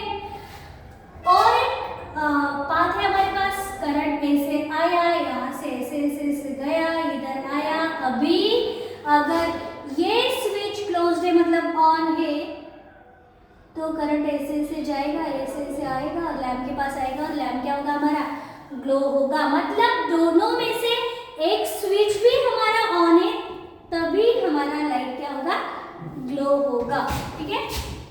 तो देखो P लिखेंगे हम, यहाँ पे हमने लिखा Q, यहाँ पे हमने लिखा P और Q, क्योंकि ये पैरेलल में है इसलिए ये आएगा P और Q। दोनों में से और Q, दोनों में से कोई एक भी हमें और चलता है, ठीक है। तो देखो P में क्या आएगा, P में आएगा T नहीं, हम 1 1 लेंगे यहाँ पे, 1 1 0 0, ठीक है, 1 1 0 0, यहाँ पे 1 0 1 0। तो दोनों में से अगर एक भी ऑन है तो हमारा लैम्प ग्लो करेगा। तो देखो और मतलब एडिशन, 1 + 1 is 2 मतलब 1, 1 + 0 is 1, 0 + 1 is 1, 0 + 0 is 0। मतलब जहाँ पे भी 1 1 है उस केस में हमारा जो ये लैम्प है होगा। तो इस तरह से हमने देखा है कि 2 switches in series and 2 switches in parallel. बहुत सिंपल कंसेप्ट है, ठीक है। स्विचिंग के ऊपर भी क्वेश्चन 100% आता है, ठीक है, क्योंकि इस चैप्टर को 8 मार्क्स का वेटेज है। तो पूरा का पूरा चैप्टर अच्छे से करो। तो देखो नेक्स्ट है express the following circuit in symbolic form. ये जो सर्किट है इसको हमें सिंबॉलिक फॉर्म में लिखना है। बहुत इजी, बहुत इजी, बहुत इजी, ठीक है। तो सबसे पहले हम लिखेंगे P। What is P? P is switch S1, switch S1, ठीक है। नेक्स्ट S2 है, तो S2 स्विच को हम नाम देंगे Q। Q क्या है? Switch S2। बाद में S3 भी है, S3 को और नाम देंगे हम स्विच S3, स्विच S3। अभी हमें इसे सिंबॉलिक फॉर्म में लिखना है, ठीक है। तो देखो इसका सिंबॉलिक फॉर्म क्या आएगा? सिंबॉलिक फॉर्म, तो यहाँ से करंट आया, यहाँ से करंट आया। अभी करंट के पास 2 ऑप्शन है, करंट यहाँ से जाएगा और यहाँ से भी जाएगा। देखो अगर करंट यहाँ से गया S1 से, तो S1 से गया, ठीक है, तो S1 को क्या लिखा हमने? S1 को लिखा स्विच P।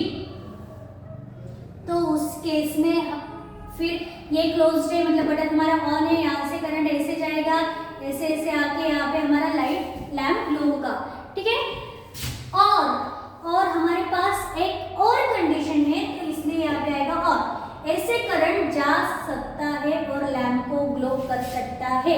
और हमारे पास एक ऐसी कंडीशन है कि अगर करंट यहाँ से यहाँ तक आया तो करंट इधर से भी जा सकता है, ठीक है। करंट इधर से गया, कहाँ गया? S2, S2 मतलब क्या? Q।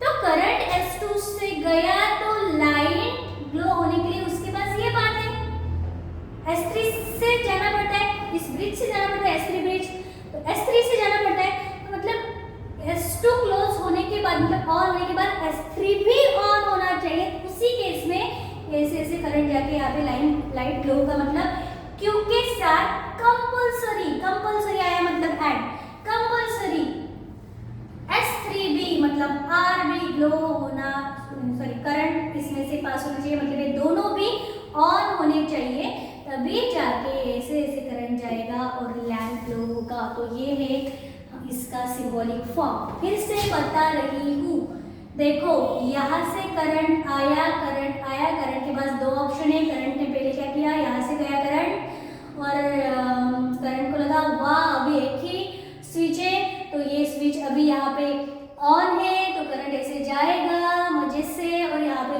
लैंप ग्लो होगा, ठीक है। बाद में क्या होगा? बाद में करंट बोलता है कि हमारे मेरे पास तो अभी दूसरे भी रास्ते हैं, तो दूसरे रास्ते से जाके देखता हूँ तो करंट यहाँ से गया। अभी S2 ऑन है, तो करंट को मजा आया, करंट यहाँ से पास हुआ। अभी उसको S3 भी दिखा, तो अगर S3 भी ऑन है तभी यहाँ से जा सकते हैं। तो S2 से निकलने के बाद S3 से निकलना ही पड़ेगा, तभी जाके ये यहाँ पे आएगा। तो इसलिए यहाँ पे लिखा हमने एंड। तो इस तरह से ये आया इसका सिंबॉलिक फॉर्म, ठीक है। तो ये क्वेश्चन February 20 में पूछा गया है, बहुत सिंपल है सिंबॉलिक फॉर्म, ठीक है। अभी नेक्स्ट देखो, नेक्स्ट क्वेश्चन March 19 में पूछा गया है, find symbolic form of the given circuit, switching table and interpret your result. हमें इसका सिंबॉलिक फॉर्म निकालना है, इसका स्विचिंग टेबल निकालना है और हमें हमारा रिजल्ट बताना है कि क्या होने वाला है इस सर्किट में, ठीक है। तो देखो सबसे पहले हम सिंबॉलिक फॉर्म लिखेंगे। यहाँ पे लिख रही हूँ मैं सिंबॉलिक फॉर्म। तो देखो करंट आया यहाँ पे आया, ठीक है। तो करंट के पास 2 ऑप्शन है, 2 ऑप्शन है मतलब और आएगा, 2 ऑप्शन है मतलब और आएगा। अगर कंपल्सरी जाना है मतलब ऐड आएगा। 2 ऑप्शन है, S1 से भी जा सकता है, S2 से भी जा सकता है। तो उसके लिए सबसे पहले हमें लिखना पड़ेगा Q, P क्या है? Switch S1, switch S1, Q switch S2,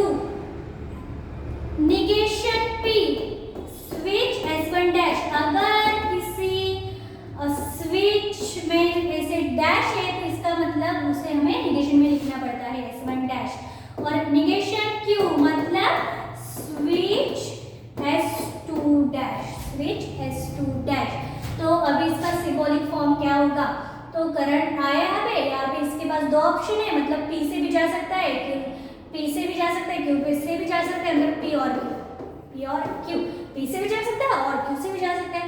तो यहाँ पे आया ऑप्शन। अभी P और Q तो ऑप्शन है, मतलब यहाँ तक करंट ये पाथ भी चूज कर सकता है, ये पाथ भी चूज कर सकता है, और यहाँ आने के बाद अभी उसे S1 डैश से निकलना ही है, तभी जाके वो यहाँ पे पहुंच सकता है। तो निकलना ही है कंपल्सरी, इसके लिए यहाँ पे आएगा एंड। किससे निकलना है? S1 डैश से। S1 डैश मतलब निगेशन P।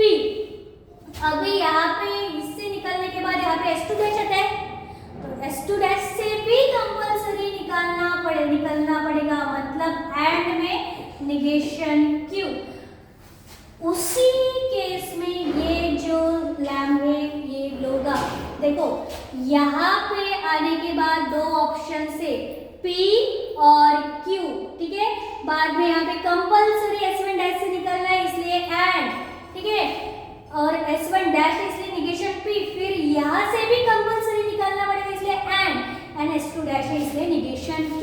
अभी हमें इसका स्विचिंग टेबल निकलना है, तो देखो स्विचिंग टेबल के लिए क्या लिखेंगे हम? सबसे पहले लिखेंगे Q के बाद P, उसके बाद आएगा Q के बाद जैसे हमने देखा स्टेटमेंट पैटर्न का ट्रूथ टेबल कैसे निकालते हैं, तो बाद में आएगा निगेशन P, ठीक है, उसके बाद आएगा निगेशन Q, उसके बाद आएगा P और Q, ठीक है, P और Q, और इसके बाद हम इसे सॉल्व करेंगे, negation P and negation Q, negation P and negation P Q। देखो हमने P और Q भी सॉल्व किया, negation P and negation Q भी सॉल्व किया। अब ये दोनों ब्रैकेट सॉल्व करेंगे, मतलब P और Q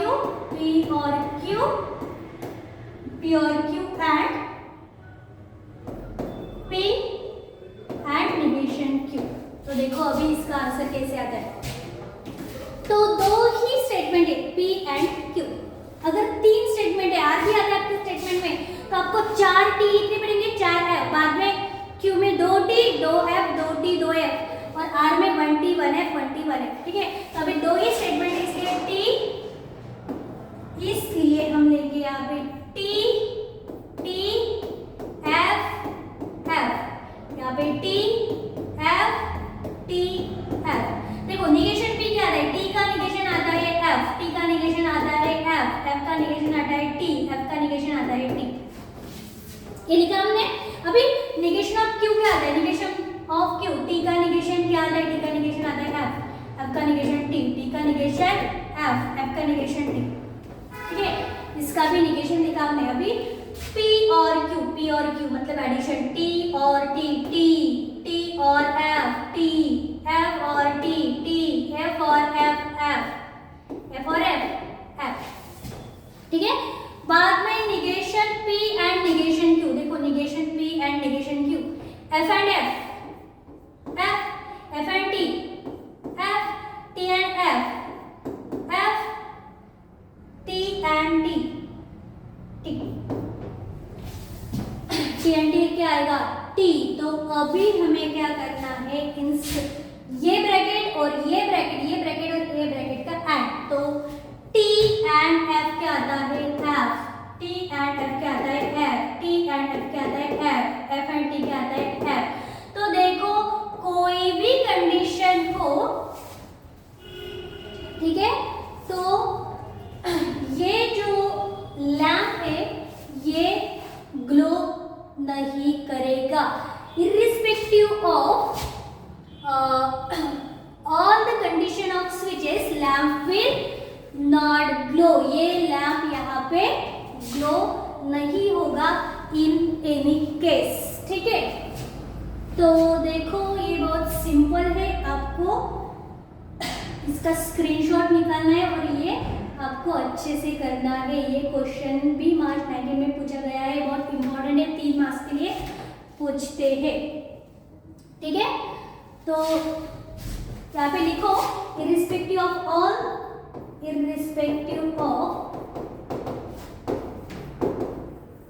all conditions of switch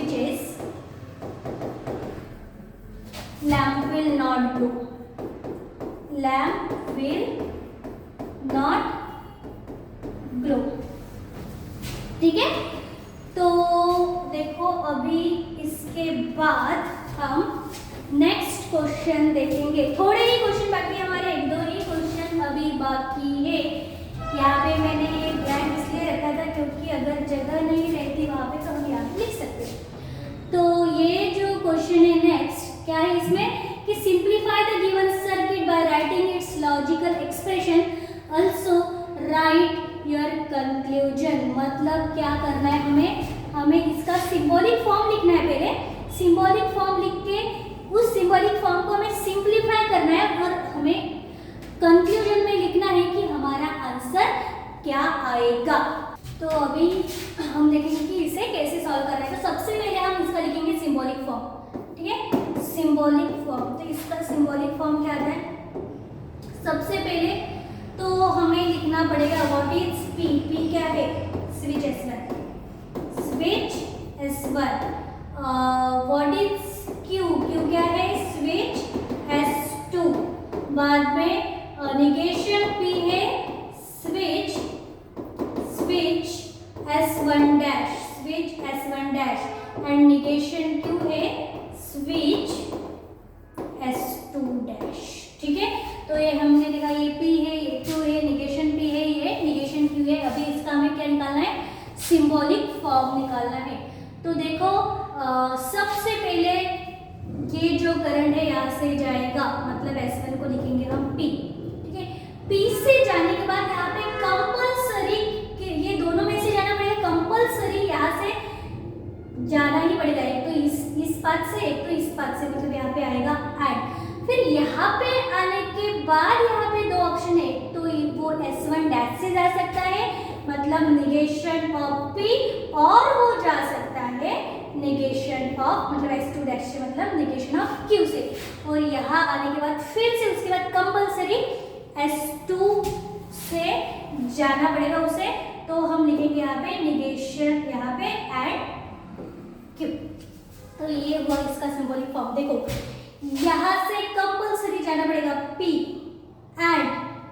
आता एंड क्यों लिखा? क्योंकि इन दोनों में से किसी एक से करंट को जाना पड़ेगा, तो कंपल्सरी दोनों में से किसी एक से जाना पड़ेगा, इसलिए एंड। अभी यहाँ पे आने के बाद दो ऑप्शन है, एक तो यहाँ से जा सकते हैं, एक तो यहाँ से जा सकते हैं, और कंपल्सरी S2 से जाना पड़ेगा, इसलिए यहाँ पे एंड Q। ठीक है, तो अभी क्या है क्वेश्चन में? Simplify the given circuit by writing it's logical expression, also right your conclusion. ठीक है, तो ये हमने लिखा है, इसे हमें अभी सॉल्व करना है और कंक्लूजन लिखना है कि इस केस में भी लाइट ग्लो हो रहा है या नहीं हो रहा है। ठीक है, तो अभी हम लिखेंगे, देखो यहाँ पे हम क्या करेंगे, ये P से ब्रैकेट में एंड लेंगे P and negation Q, P and negation P, P है यहाँ पे P एंड निगेशन P, बाद में आएगा और फिर से P, ये P एंड निगेशन P लिखा था हमने, P एंड निगेशन P, फिर ये और लिखा, फिर से P एंड ये निगेशन Q, और ये and Q as it is. तो P एंड निगेशन P क्या आता है? P एंड निगेशन P आता है F, क्योंकि अगर P ट्रू फॉल्स में से कुछ भी ले सकते हैं, अपन ट्रू है तो निगेशन P क्या होगा? फॉल्स होगा, और T एंड F क्या होता है? F। अगर P F है तो निगेशन P क्या आएगा? T। ठीक है, तो F एंड T क्या होता है? F ही आएगा ये। ठीक है, और यहाँ पे आएगा ये, और P and negation Q and Q। ठीक है, तो देखो F और एनीथिंग इज एनीथिंग, तो यहाँ पे ये एज इट इज आएगा P and negation Q and Q। ठीक है, ये ऐसे आए। तो अब हम यहाँ पे क्या कर सकते हैं? अब हमने ये लिखा P एंड ये जो है इसको हम ब्रैकेट देंगे। ठीक है, इसको हम ब्रैकेट देंगे। तो निगेशन Q एंड Q क्या आता है? जैसे ही P and negation P F आता है, वैसे ही निगेशन Q एंड Q भी क्या आता है? F। ठीक है, मतलब अभी P मतलब कुछ भी हो सकता है, T भी हो सकता है, एफ भी हो सकता है, पर उसके एंड में एफ है। एंड मतलब मल्टीप्लिकेशन, अगर 0 की मल्टीप्लिकेशन हम टी से करो या एफ से करो, आंसर क्या आता है, एफ ही आता है। मतलब हमारा लाइट ग्लो नहीं होगा। तो हमें यहाँ पे लिखना पड़ेगा irrespective of status of switches light will not glow, light will not glow। ठीक है, तो ये आया हमारा आंसर। तो ये भी आपको अच्छे से करना है। पहले क्वेश्चन में हमने क्या किया था, हमने ट्रूथ टेबल निकाल के देखा कि लाइट ग्लो होगा कि नहीं। अभी हमने यहाँ पे सिंबॉलिक फॉर्म में लिखा और इस एक्सप्रेशन को सिंप्लीफाई किया और बाद में हमारा आंसर एफ आया। तो हमें समझ में आया कि ये लाइट ग्लो नहीं होगा। ठीक है, तो आप स्क्रीनशॉट इसका भी निकाल सकते हैं। अभी नेक्स्ट क्वेश्चन देखेंगे हम। नेक्स्ट क्वेश्चन है हमारा, construct the switching circuit for the following statement. पहले हमने देखा था कि सर्किट दिया हुआ है हमें और हमें उससे सिंबॉलिक फॉर्म में लिखना है। अभी यहाँ पे सिंबॉलिक फॉर्म है और हमें उसका सर्किट निकालना है। तो ये क्वेश्चन मार्च 15 में पूछा गया है। तो देखो कैसे सॉल्व करेंगे हम इसे। तो देखो इतना सारा हमारा स्टेटमेंट पैटर्न है, इसे हमें इसका हमें स्विचिंग सर्किट निकालना है। सबसे पहले P को और में आएगा, P को और में आएगा ये, मतलब यहाँ पे मैं अभी P निकाल रही हूँ। P मतलब S1, P मतलब S1। ठीक है, इसके और में है निगेशन P एंड Q, तो इसके और में है निगेशन P मतलब S1 डैश और निगेशन P के साथ एंड में है Q, तो यहाँ पे एंड में मतलब सीरीज में हमें निकालना पड़ेगा S2। देखो सबसे पहले ये दोनों P एंड ये ब्रैकेट एक दूसरे को और में, तो यहाँ पे मैंने ऐसे इस दोनों को और में निकाला। P मतलब S1 लिखा मैंने, निगेशन और मतलब ये ऐसे ब्रैश लिखी, निगेशन P मतलब S1 डैश एंड है इसलिए यहाँ पे सीरीज में लिखा एंड Q मतलब S2। ठीक है, अभी इस ब्रैकेट को और में ये ब्रैकेट है, मतलब फिर से इसको और में दूसरा ब्रैकेट है, तो हमें ये ऐसे लिखना पड़ेगा। ठीक है, तो देखो इस ब्रैकेट में क्या आया, इसको और में ये, तो ये लिखना पड़ेगा हमें। यहाँ पे क्या है, निगेशन Q मतलब S2 डैश, उसके साथ एंड में मतलब सीरीज में है R, तो R मतलब लिखते हैं हम S3। ठीक है, S3 एंड उसके साथ और में है निगेशन P, तो इसके साथ और में क्या है, निगेशन P मतलब क्या, S1 डैश और इनको हम ऐसे और में कनेक्ट करेंगे। तो इस तरह से ये आया हमारा स्विचिंग सर्किट। आपको लगा तो आप इसे ऐसे बैटरी भी जोड़ सकते हैं, नहीं भी जोड़ी तो भी चलता है। यहाँ पे ऐसे लैम्प निकाल सकते हैं और यहाँ से ये इसे कनेक्ट कर सकते हैं। बहुत सिंपल है। ठीक है, जहाँ पे भी और आता है तो ऐसे पैरेलल में निकालना है, जहाँ पे एंड आता है तो सीरीज में निकालना है। ठीक है, तो इसके साथ ये जो क्वेश्चन है, ये वाला एक क्वेश्चन, ये आप खुद से करके देखो। ठीक है, इसके साथ बहुत सारे PYQs में आपको नेक्स्ट वीडियो में देने वाली हूँ इस चैप्टर के ऊपर। वो आप सारे PYQ सॉल्व करो। वो सारे PYQ सॉल्व करने के बाद आपको एक्स्ट्रा कुछ स्टडी करने की ज़रूरत नहीं है। ठीक है, तो इस तरह से आज हमने वन शॉट में, एक ही वीडियो में, एक ही लेक्चर में पूरा लॉजिक हमारा कंप्लीट किया है।